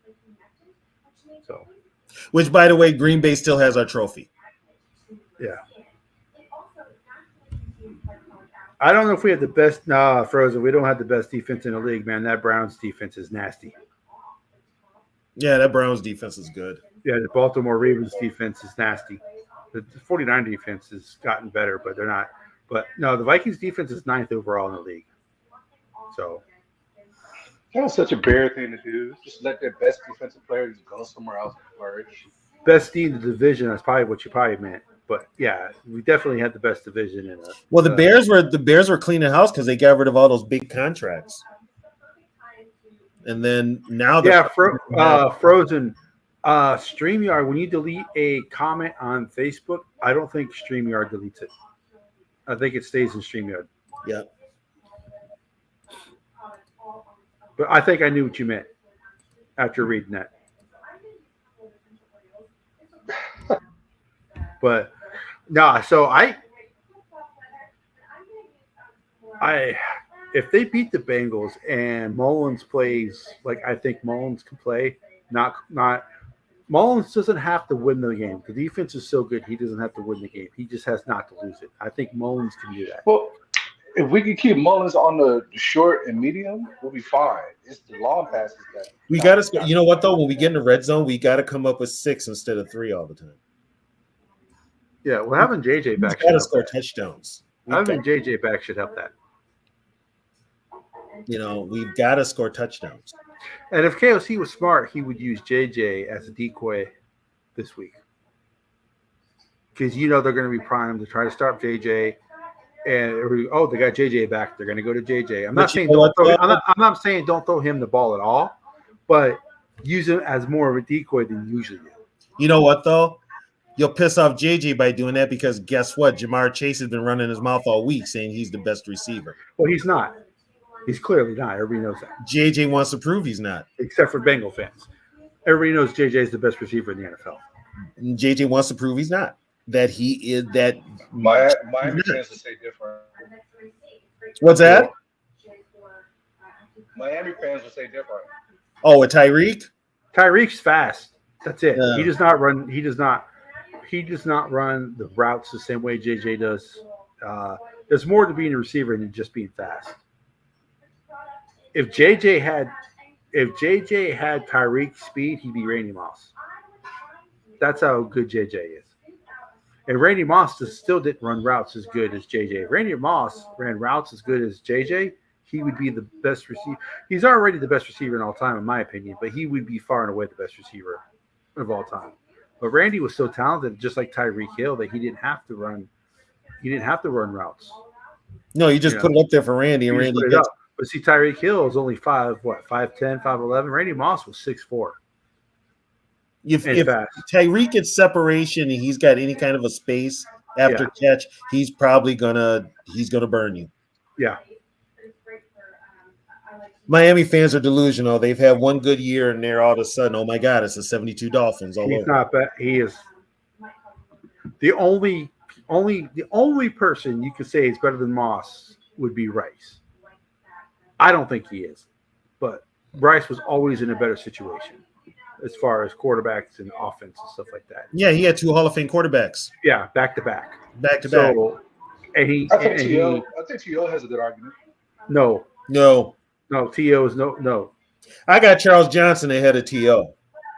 I got I got Charles, Megatron. You got Megatron, yeah. Yeah, I got Megatron ahead. I thought you were saying Chad Ochocinco. I'm like, whoa, wait a second. no, you said my top 3 are Moss, Rice, and Megatron. Those are my top 3 all-time receivers. And I would put Tim Brown above Terrell Owens. Chris Carter might even be above Terrell Owens. T.O. would have been Right. fine if he had learned it. I'm not doing that. T.O. would have been fine if he had learned to shut his damn mouth. What are you talking about? Look at the stats of Carter and T.O. They're pretty much the same. T.O. was better after the catch. Well, Chris Carter wasn't fast. Chris Carter was not fast at all, but if you threw the ball to Chris Carter, he was going to catch it. Yeah. Yeah, if you threw the ball to Chris, he was going to catch it. I think Carter's got more touchdowns, too. I'll check that. Let me double check.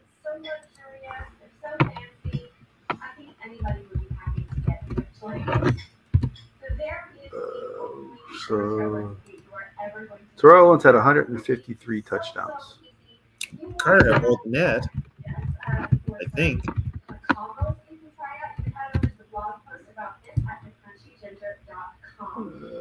Carter's at 130. 130?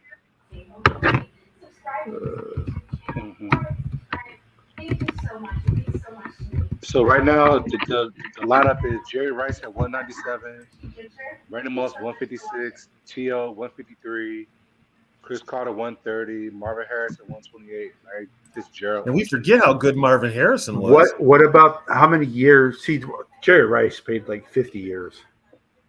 Jerry Rice was Jerry Rice played from 1985 to 2004. That's like 15, 16 years. Yeah, 1984 to 2000 what? 2004, 5. Yeah, because remember, Rice finished his career with the Seahawks. Yeah. Let me see. So 85 to 2004, that's 19 years. Yeah, insane. Well, he was horrible those last couple of years. He barely even. Right, and then how many years did T.O. play? 96 to 2010. 96 to 2010. That's so that would 15 be years. 15 years. How many years did And Carter he didn't. play? You know what though? And he didn't even play a full 2005 because he got suspended. Yeah. And what about Carter? 87 to 2002. So 2000. So say that's about 14 years. 16 years. But he also He was on that 2000. He was on that team with 2002. He was with the Dolphins in 02. Yeah, he got traded in Okay, 02. I'm about to say, I'll say he wasn't with us. Yeah, because I remember the Dolphins and the Vikings played, and Chris Carter was on the sidelines. Oh, he can't make this kick. He can't. And boom, he made the kick. Yeah, Gary. Johnson. Yeah, and then Calvin Johnson, if he would have played longer, probably would have had best stats, but he got tired of losing. You get tired of losing. Yeah, just like Barry Or maybe Sanders. Larry Fitzgerald. If Larry Fitzgerald would have ended up here. Larry Fitzgerald, I'd put him above Terrell Owens. Yeah.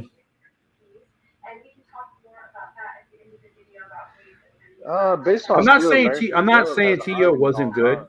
I'm not saying T.O. wasn't good. I'm not saying that, but he's definitely not Moss's caliber. I mean, it's pretty much Jerry Rice and Randy Moss and some people will put Calvin Johnson in there. Those are universally considered the best 3 wide receivers of all time. Some people may throw a Harrison in there. Some people may throw a Fitzgerald in there. But if you took a poll, You're going to get Fitzgerald. You're going to get Harrison. You're going to get Tim Brown. You're going to get Right. Andre But if you- Mead. But if you took a poll of NFL Art exact, Monk. yeah, Art Monk. if you took a poll of NFL, media, NFL coaches, NFL scouts, Moss, Rice, and Calvin Johnson would probably get the most votes. That's why I say they would be considered the top 3. Yeah. I mean, Moss is the only one that has a damn verb named after him.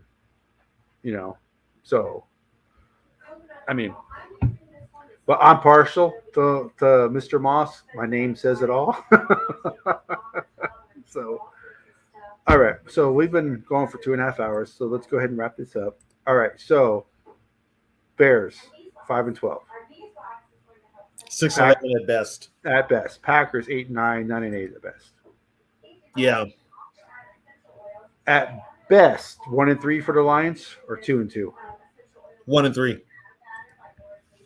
So then they'll be 10-7. Right.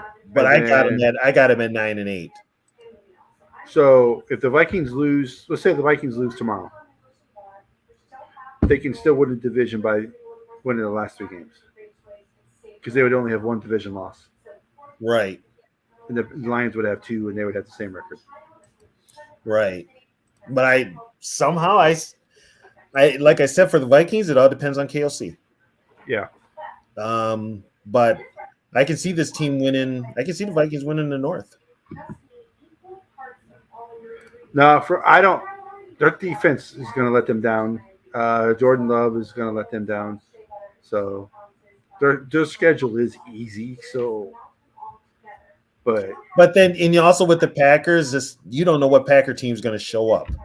yeah, They could be. I mean, after the way they lost to the Giants on Monday night, I wouldn't be shocked if they're like, "Screw this, I'm out of here."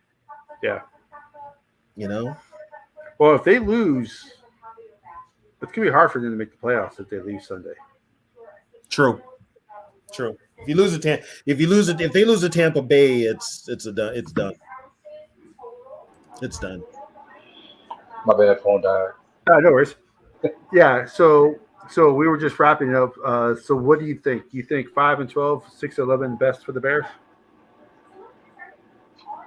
6-11 is doable. I think they can do that. Okay. Packers 9-8 or 8-9? 8-9.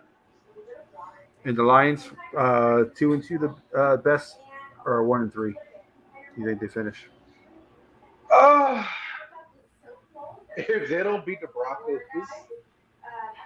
If they don't beat the Broncos, they finish 1-3 at best. And that's because the last game of the season. I think that's because the last game of the season, the Vikings had a division by then, and they rest.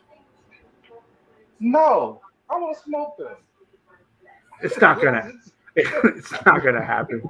Get them out of here. I would rather have them smoke Green Bay the week before, clinch the division. Yeah. That's what I'd rather see. No one KOC is not going to be that. Well, no, the only team that KOC has beaten by multiple points is the Packers. Yeah, Every time he's beat the Packers, it's fine. Every time he's beaten the Packers, it's been by multiple scores. Yeah. Yeah. I mean, we'll see. This game's going to tell me a lot. Yeah. Oh no, yeah. It's definitely gonna. It's definitely, and it's what 12 hours from now. So, don't remind me. Yeah, I don't. So actually, you know what though, because the Lions play the late game. Yeah, the Lions are the late game. So we will find out, because if the Vikings win and the Lions lose, that game the week after is for their division lead. And the Lions have one thing. The Lions are not used to winning. This could be the opposite of last year where the Lions started off bad last year, but got good towards the end. This year could be the opposite. They start off good and tail towards the end. There's something about not being able to win as a franchise. Are you saying they're cursed? No, I'm just saying that. I'm just saying that when you're used to losing, it's hard not to panic when you have a good season and things start to go wrong. I think that's what's happening to the Lions right now. The Lions are like, what the hell's going on? We're supposed to be good. Why are we losing? Is it, panic sets in, And that's like a culture thing too. yeah. And like, You think the players don't believe in them? No, they buy into it enough to where they're like, okay, it's the same BS. well, You look know. at Vikings history. It doesn't matter. It doesn't matter who the coach is. It doesn't matter the quarterback. The Vikings have shown that they're not a bad franchise. They're Well, used I to mean- in the playoffs, where you can say is where in the playoffs you can say the Vikings have a history of not doing good in the playoffs, but not in the regular season. Well, look at their weapons, right? So they have St. Brown, Reynolds, and Williams. Who Williams has not been what they thought he was going to be. Right, and the receiver that they got from us in that trade for the draft is not what he's That's what I supposed to mean. be. Williamson, Talking right? about- yeah, Williamson. Yeah. Oh, Not- Jameson not- Williams, yeah. Yeah. Yeah. So yeah, he's I'm not afraid of- I am not afraid of the Lions. No, I'm not afraid of lying. No. Now that I know what our defense can do, I'm not scared of Lions. Yeah, it's the defense to me is not good. The Bengals. See, that's why I think Minnesota wins tomorrow, is because the defense for the Bengals is not very good. Defense, even though this is an offensive league, a good defense can still stop a good offense. So we saw that with the Raiders. The Raiders, look at the two games before the Raiders played Minnesota and look at the game after Minnesota. You can't tell me that the Raiders are a bad offense since O'Connell's taken over. They're not. People like to say that because Minnesota shut them out. Oh, the Raiders' offense sucks. No, it doesn't. Not since O'Connell took over. So I think people are just discounting how good the Vikings defense is. So I think that's the reason why they win the game. I don't think the Bengals score more than 10 points. I could be wrong. Maybe I got my purple glasses on. I don't know. That's just what I think. I think it's just a trust issue with the Vikings. That's all. We get into these big moments. We tend to. Well, that's what the Vikings. That's the Vikings' history is choking in the playoffs. Yeah. That's the Vikings' history. Lions' history is just being bad. Lions' history is they've been bad, and Yeah. and in the regular season they've been known to choke going down the line. So, like I said, the Lions will be the Lions. They'll do Lions things to blow it.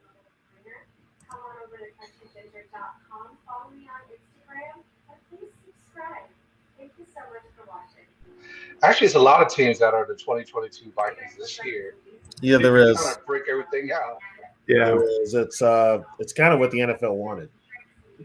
That's kind of what they wanted. Yeah, I believe that's the only. I think that's the only NFC Championship game the Lions have been to since the leagues merged. Was '91.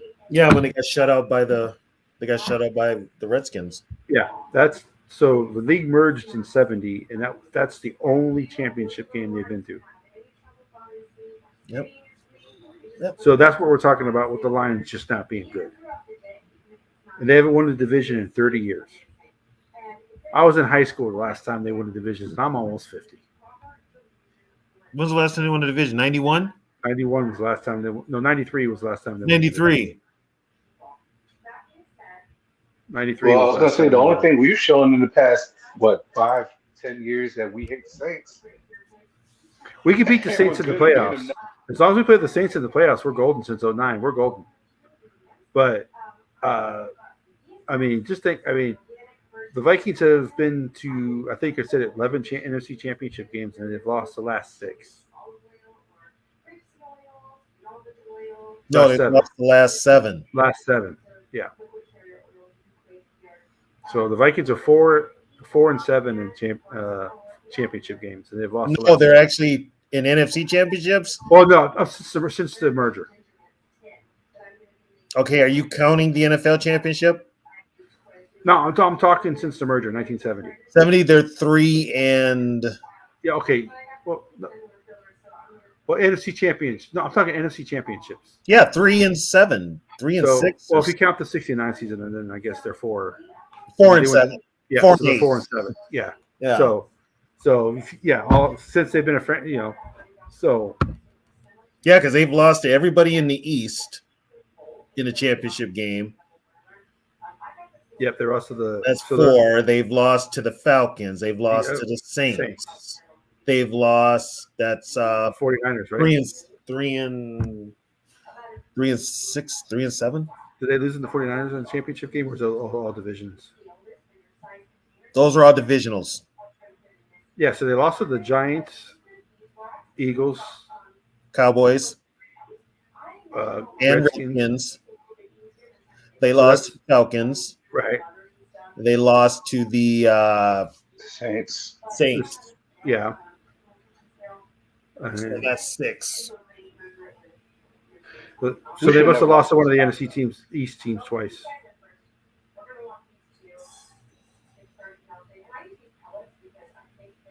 Should have So, never lost to that team, by the way. I'm still upset about that. well, everybody likes to say a bounty gate, but the Vikings lost that game. Adrian Peterson had 4 fumbles. Vikings lost that game with 5 turnovers. And Adrian Peterson had 2 fumbles at the goal line. Yeah, Adrian fumbled 3 times. Percy fumbled at a key. Oh, Trissa, you're speaking to the choir. Maybe if Eugene Robinson didn't live up to life in Miami, you guys might have had a little bit of chance. No, he was toast by then. I still believe that Gary Anderson works for the mob. I don't care what nobody says. I mean, they're kickers. They're not perfect. He was probably the most perfect you can get. He just happened to miss his one kick at the worst possible time. You know what, though? On that drive, Uh, Robert Smith had a couple of long runs that were first downs, and he ran out of bounds and stopped the clock. yeah, Was he after drinking? Gary Anderson missed that kick, the Vikings got the ball back, and they did not try to score. They played for overtime. Yep. When you have Randy Moss, Jake Reed, and Chris Carter as your receivers, you got to try to win, man. Yeah, but we had a bunch. They had a bunch of players get hurt too. So if they had went to the Super Bowl, they would have been down quite a few players. I still think they would have won, though. They had Moss. Also, and Carter. The receivers weren't hurt. I don't know if you want to count this too, but we were a Blair Walsh kick away from never hearing about the Legion of Boom. That's true. That's true. 27 fucking yards. Yep, that's true. 27 fucking yards. Yeah. I can make that fucking kick. Yep. You missed it. The ball was cold, man. That's what happened. No, please give me a break. That's his fucking job. Yeah, he's got one job to do, and he couldn't even do it. As much as y'all hate Greg Joseph, he would have made that kick. Didn't he? You I think sure he about had the that? Yeah, I'm pretty sure about that. Are you sure? I'm 65% sure about that. I'm 55. I'm 55. I don't think we've seen Blair Walsh since that kick ever. Good. I don't know. He signed with somebody. He signed with He somebody went, after he went to Seattle. but he was Yeah, just as bad. his confidence was shot. Well, see, that's the thing about a kicker. Once their confidence is shot, they usually don't get it back. So Kickers yeah, ain't athletes anyway, so fuck them. Set it down. Yeah, they usually don't get their confidence back once they lose it. They're kickers. Get over it. They got one job to do. You know, and if they can't find somebody to do it, get somebody else in that can, which is why I don't understand why the Vikings didn't do that with Joseph. Last Yeah, year, that what is was the true. most? A lot of people don't remember that. Yeah, That Griffith dropped a sure interception. that he dropped it for sure interception. I was going to ask too. What Kirk Cousins loss hurt worse?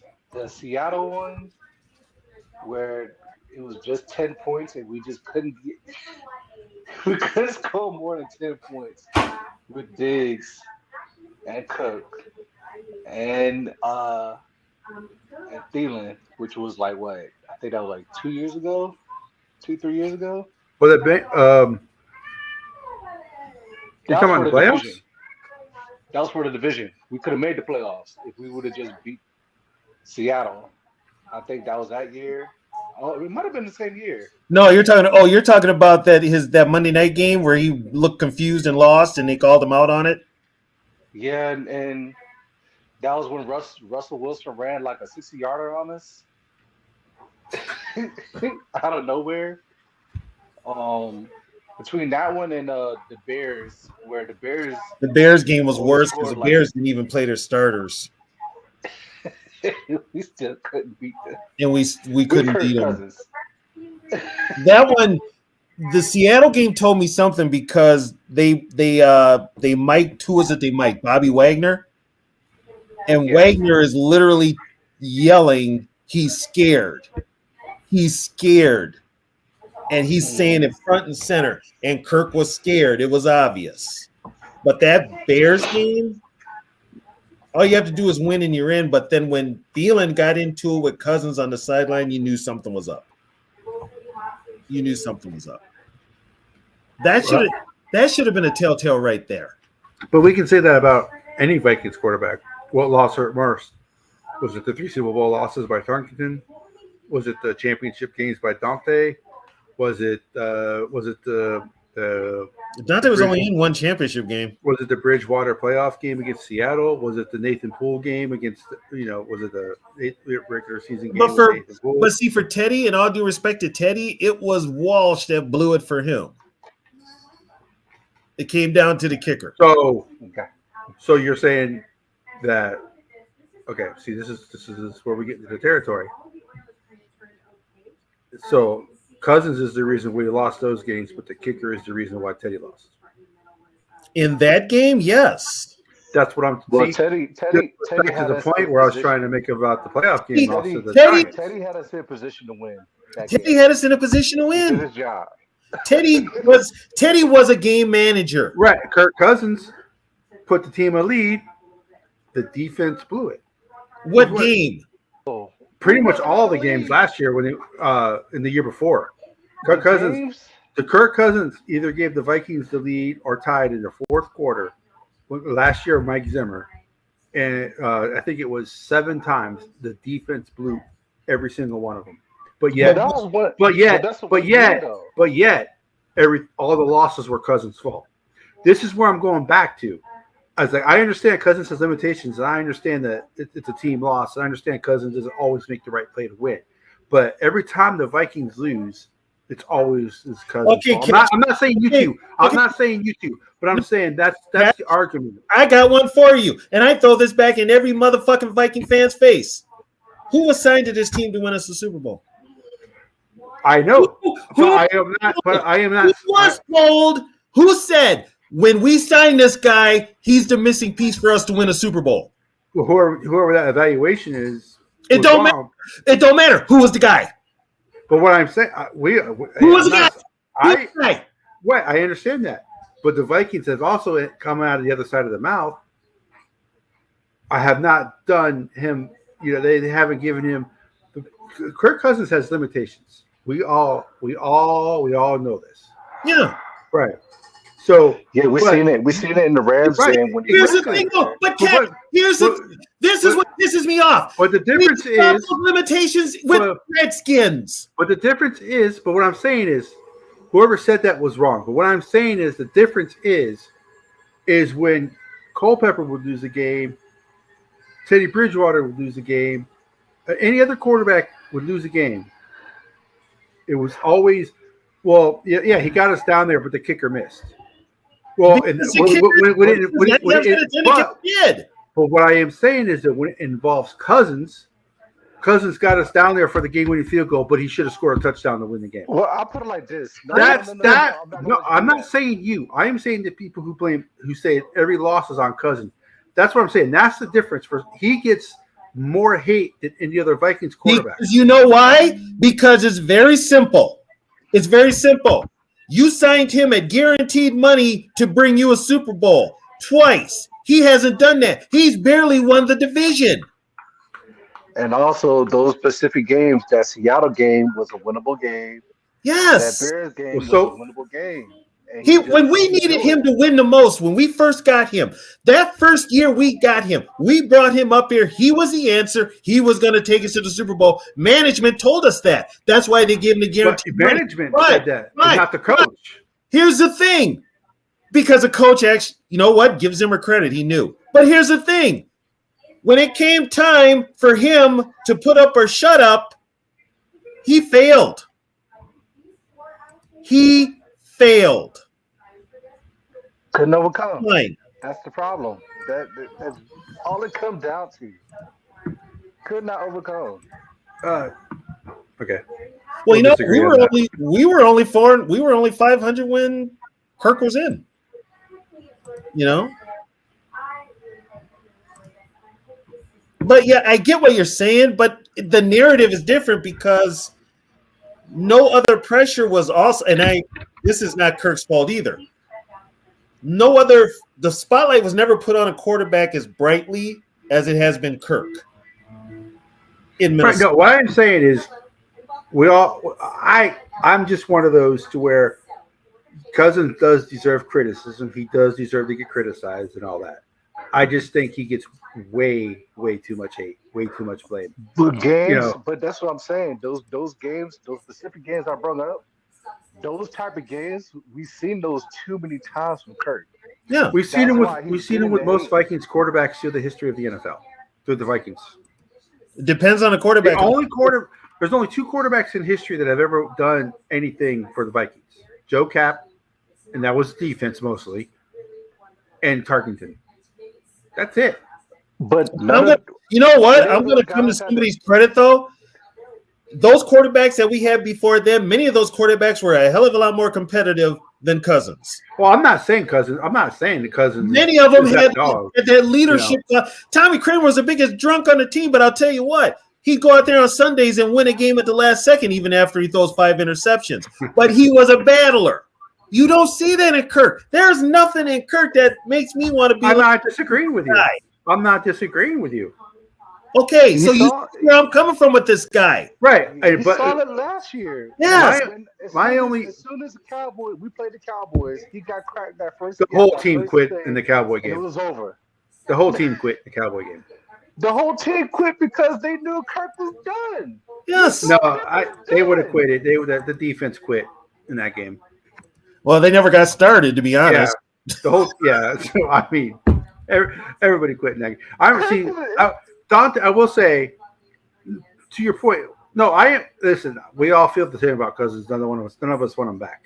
I was just pointing out that he gets more hate than all the other quarterbacks because some stupid executive said that he's a missing piece of Super Bowl when you use limitations. But here's the thing: I will say though that 41-0 game against the Giants. Y'all remember that championship game?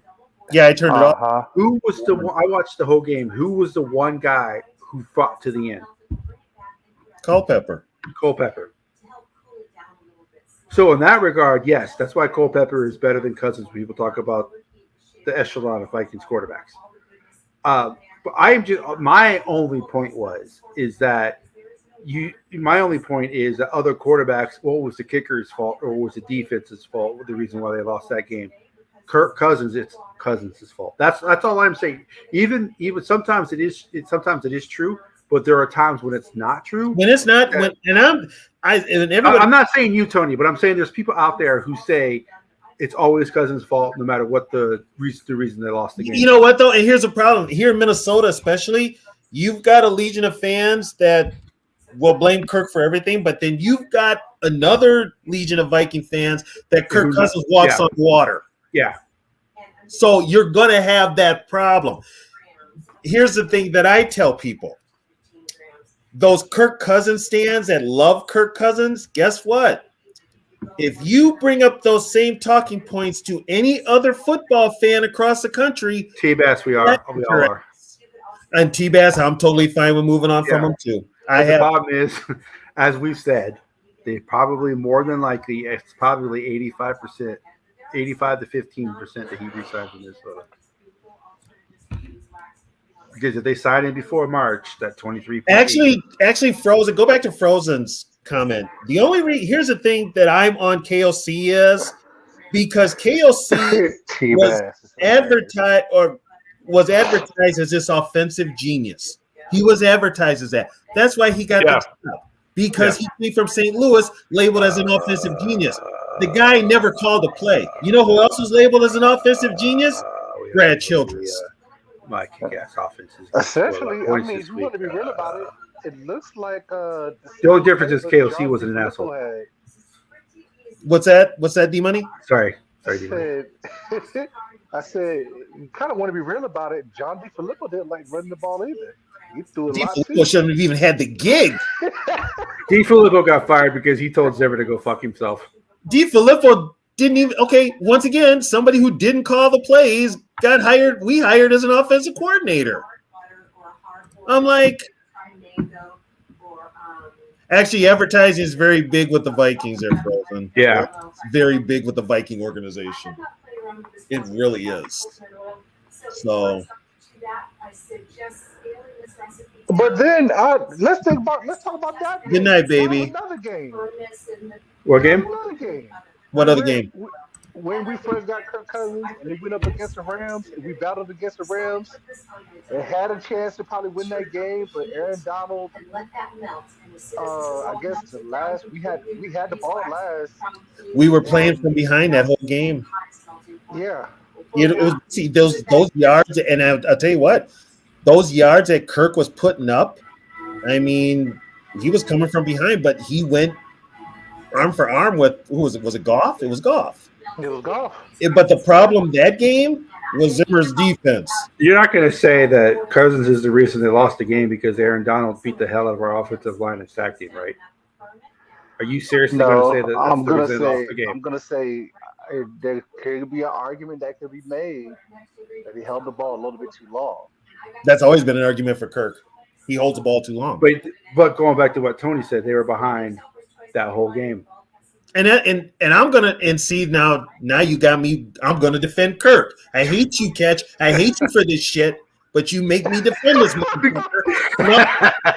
ass, and you make me look like I'm talking out of both sides of my mouth because I'm defending the son of a bitch. I'm gonna splice this where Tony's defending because I'm just kidding. But here's a lot of what since Kirk has been here, he's never really had leads to work with. He's always come from behind.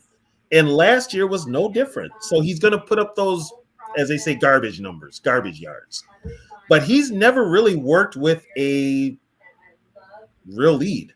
He's had games where we've been in leads, he's hung on to them. But for the most part, I mean, especially with Zimmer towards the end there, I think 2020, they were playing catch up in most of the games. They did it last year. It wasn't his fault with the Zimmer with the Steelers game. That wasn't. But if you look at when the defense plays really good in a game, and like this year's Packers game, 24-10, that was a solid win. Everybody played well. That's the Viking team that can win with Cousins at quarterback. The problem is the head coach, instead of doing what all coaches do, when you get that big of a lead with only 8 minutes left to go in the fourth quarter. Yeah, run the ball. He doesn't run the ball. You run the play clock down to 2 seconds. You snap it. You run the ball. You use a 4-minute offense for 8-minute offense. So if the Packers do get the ball back, even if they do score, they don't have enough time to score 2 touchdowns to win. Yeah, so when our offense and defense actually clicks, our coaches don't know what the hell to do.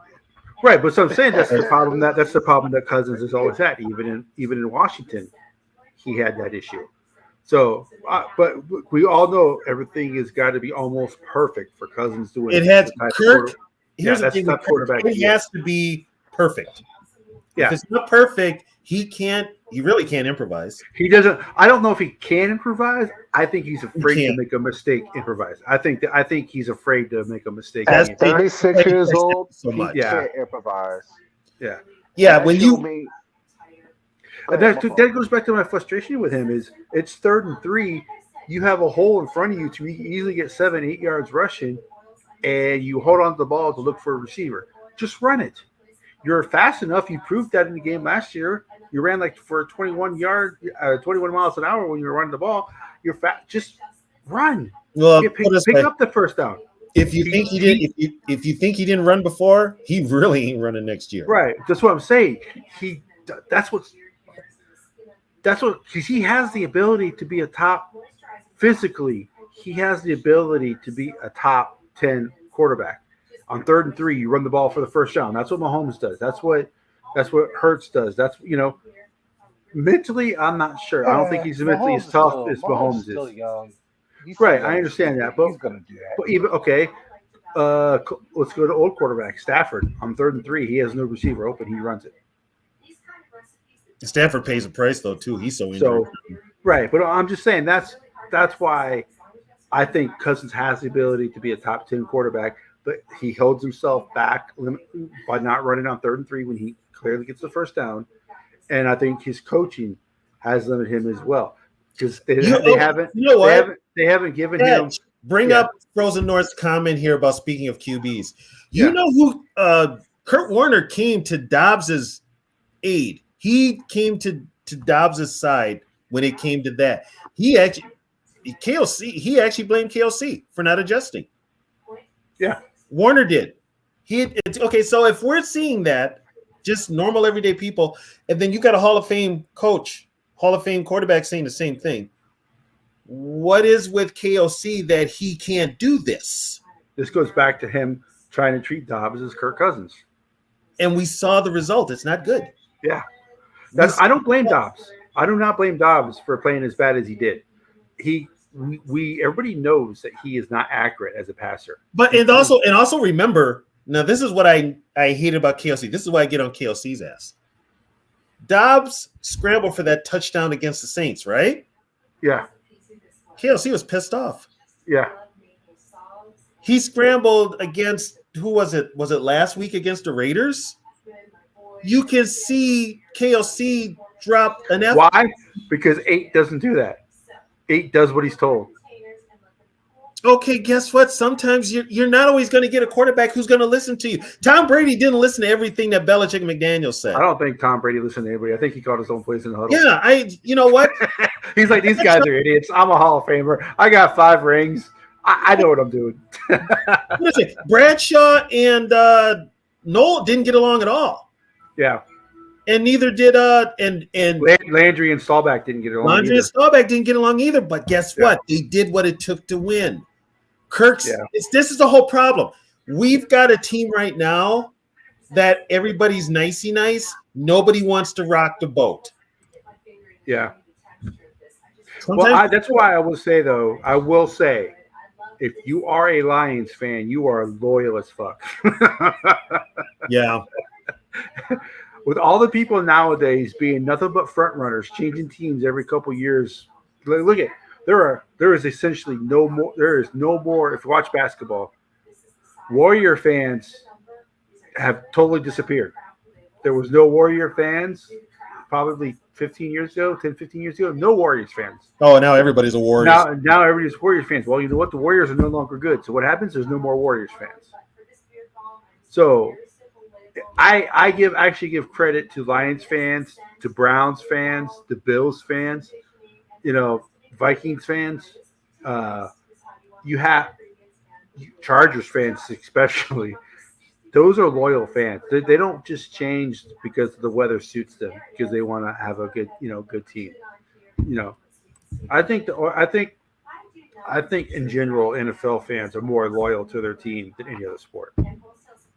Like, you have people who live in California who are Yankee fans. Why? Because the Yankees win all the time.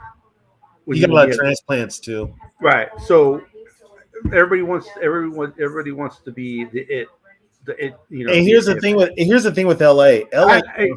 Ask Tony's girlfriend. How many Braves fans are there now because the Braves are good? How many Braves fans are around when the Braves are not that good? That's a perfect example. She's always been a Braves fan, right? And that's a perfect example of a team that people like because they're good. So, yeah. Well, you know what? You didn't have a lot of Viking fans till you got Randy Moss. You really didn't. Well, they weren't selling out, but they were. No, you did not have Viking fans across the country till you got Randy Moss. I was a Vikings fan before Moss. Yeah, but you're one of the old school.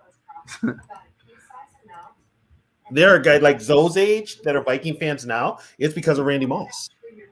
Yeah. Yeah, I remember Dick Vermeil crying.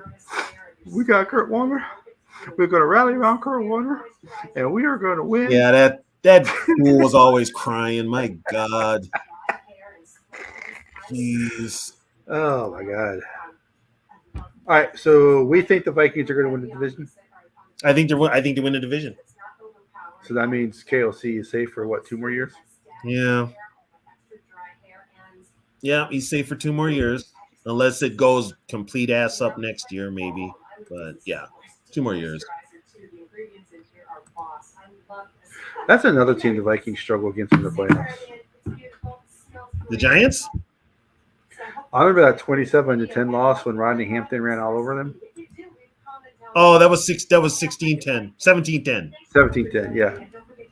When Rodney Hampton ran for Yeah, and you know what yards. the problem was? We didn't have a quarterback. It was Jim McMahon. We did not have a quarterback. Yep.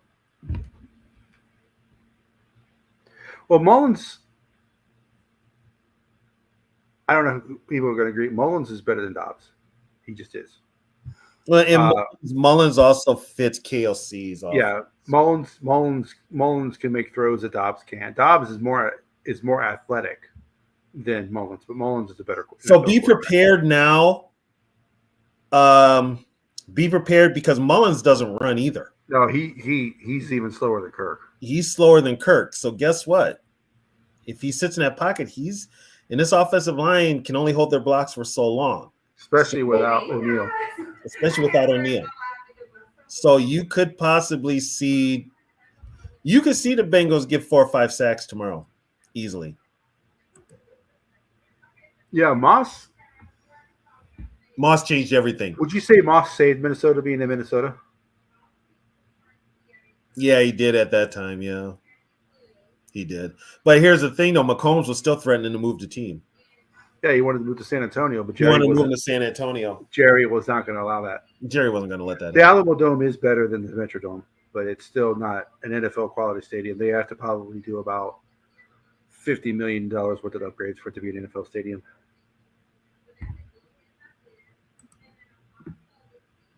Yeah, it's. I don't know. Have you seen the Lions schedule? Yeah, unless you think they sweep us, which I don't see that happening. They're not going to sweep us. They've only swept us 4 times in the history of the Vikings. Push comes to shove, they'll split. Yeah, they'll split. Okay, let's get some of these comments out of the way before we go.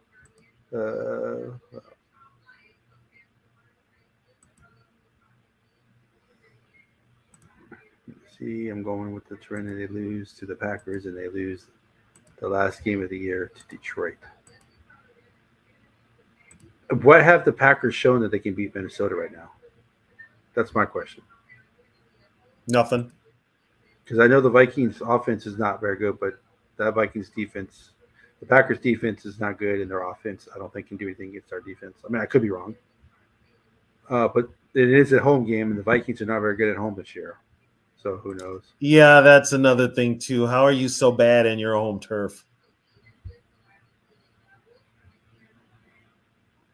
Jim, though, the Lions play the Broncos, the Vikings, the Cowboys, and the Vikings.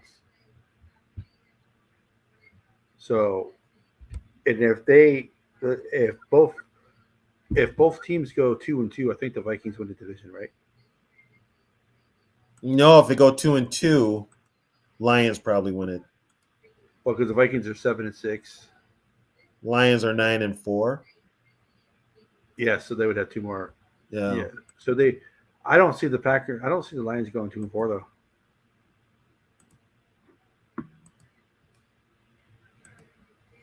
Yeah, I think at worst the Vikings are 3-1 with that defense because Golf is not good when you pressure him. Yeah. And Jordan Love is Jordan Love, and the Bengals have a backup. But we'll see. It's the Vikings. You never know. The Vikings can go 0-4. They can go 4-0. They can go 2-2. So that. So it was another good show. We hit the 3-hour mark, which is what we seem to do a lot. Mhm. Yeah. All right, so D Money, your thoughts, your final thoughts. Are you still there? I think he's away. Oh, he's muted. Unmute yourself if you're there. So final thoughts for me. I think at worst the Vikings go 3-1. So I think that the Vikings win the division because they go 3-1. I think the Lions. I think the Lions. I think the Lions go 0-4. I think that's a very good possibility. I do. I think the Vikings win the division. I still do. Pete T-Bass, they have beaten the team second time. So Yeah, we have. yeah, Just not this year. We did it last year, just not this year. yeah. Well, so they've only played one team twice this year, and that was the Bears. And we all know that it was Dobbs' handling of the situation, how KOC handled Dobbs is the reason they lost that game. But you only allowed 12 points. You should win. Right, Frozen. That's why I said you never know with Minnesota. They can go 0-4. Yeah, and that's the 4-0. problem. They Yeah. don't. They're hot and cold. I just think the stabilizing thing of this team is the defense. I don't think the defense is going to allow them to get blown out of any of these games. So No. it all depends on KOC. What he does. Yeah, the KOC is a deciding factor. Bottom line, KOC. Yeah. So I think. Yeah, that's right. Cook fumbled, and it shouldn't. Yeah. It was not. It wasn't not a fumble, and they gave it to him. Yeah. So that's the. Well, here's the interesting thing about the Bengals. The series is 7-7 all time. The Vikings have only won once in Cincinnati. Yeah, 42-7 and 92. But they destroyed Cincinnati when they were there. Cincinnati has never won in Minnesota. So is it due for the Vikings' second win? The next time the Bengals play us, they're probably due for their first win. But so we'll find out. The weather is not going to be a factor. So we looked at that earlier. It's going to be 58 and clear, or 58 and cloudy. So that's not going to be an issue. Mullins is more like Cousins. He's more like the quarterback the KOC wants. He's going to be a pocket passer. He can make throws that Dobbs can't make. He can't move like Dobbs. So if they get pressure, he's probably going to get sacked. But I would rather have Mullins at this point than Dobbs because of KOC, not because Dobbs or Mullins. I think, by the way the team is coached, I'd rather have Mullins play quarterback because I think he's more to what KOC wants. That's why all these guys talking about the Vikings are going to draft this quarterback, that type of quarterback. Well, KOC has proven it. He wants a pocket passer. So that's my final thoughts. Your final thoughts, Tony? It all comes down to KOC. Bottom line, he's gotta prove to the Viking fans and to his players that he can call a winning game. He's gotta act like he's got some balls. Put it like that. It's a playoff stretch. Don't be soft. If you're gonna turn up the heat, turn it up now. Your defense is gonna turn up the heat. It's time for the offense to turn up the heat. And that falls on KLC. No matter who the quarterback is. He still beat a team twice, though, but T-Bass. Doesn't matter when it was or how it was. He still beat him twice last year. Yeah, he beat him twice last year. Yep. Only ones he didn't beat last year were the Lions and the Packers. Yeah, the 4 losses were the Bengals, Lions, Packers, and Cowboys. Yeah. So, but yeah, that's my T-Bass, I'm like you. I have zero faith in KOC. Yeah. I'm hoping he wakes up, but I'm not going to hold my breath. Maybe, who knows? Maybe we'll be pleasantly surprised, but You never know. anything's So- possible. So I don't think Tony is going to. Tony usually doesn't do the live stream of the game. Mm-mm. But I haven't even done my take. I'll probably do my Tony's take in the morning. I forgot all about it. Right. Thanks, so I'll probably do that. Yeah, and then we have the live stream tomorrow. It's going to be a pretty. I think it's. I am not sure, but let me check real quick. It looks like. So tomorrow's live stream is going to be on D Wood's Skull State of Mind. It's going to be on my channel. Are they live streaming the Detroit Denver game? I do not know. It's going to be on Zoe's channel. It's going to be on the main channel, Purple and Skull Media, Yogi's channel, and then we have our new channel called Skull Sessions. So those are all the channels that tomorrow live stream is going to be on. Follow Yogi on Twitter because Yogi has a special setup to where you can watch the game in the private lobby that we have. It's not going to go over YouTube, so you won't be able to see it if you watch the YouTube channel. But if you watch it privately in the lobby that we're in, you'll be able to watch the game as we're live streaming it. And then we have the multiple post-game shows tomorrow. Tony and I have our post-game show. I don't know what time we're going to do it yet. We usually do it at 9 on Sundays. We may, depending, because there's still going to be games going on, we might do it during the Broncos game. We're not sure. Tony and I will figure that out, and then I'll set it up to where you guys know the exact time. Yep. So Tony's going to do his Tony Takes tomorrow. That'll be on Yogi's channel. And then next Wednesday, we got the Vikings Vintage. We are doing the final divisional group, which is linebackers in the secondary. We're not going to do kickers and punters, but linebackers and secondary is our final. Is going to be our Vikings Vintage show this week. Are you back, Money? What's that? I thought I heard background noises from Money's. But yeah, so that's the. Are you going to be anywhere else besides your Tony Takes and the post game show? Do you have any other shows?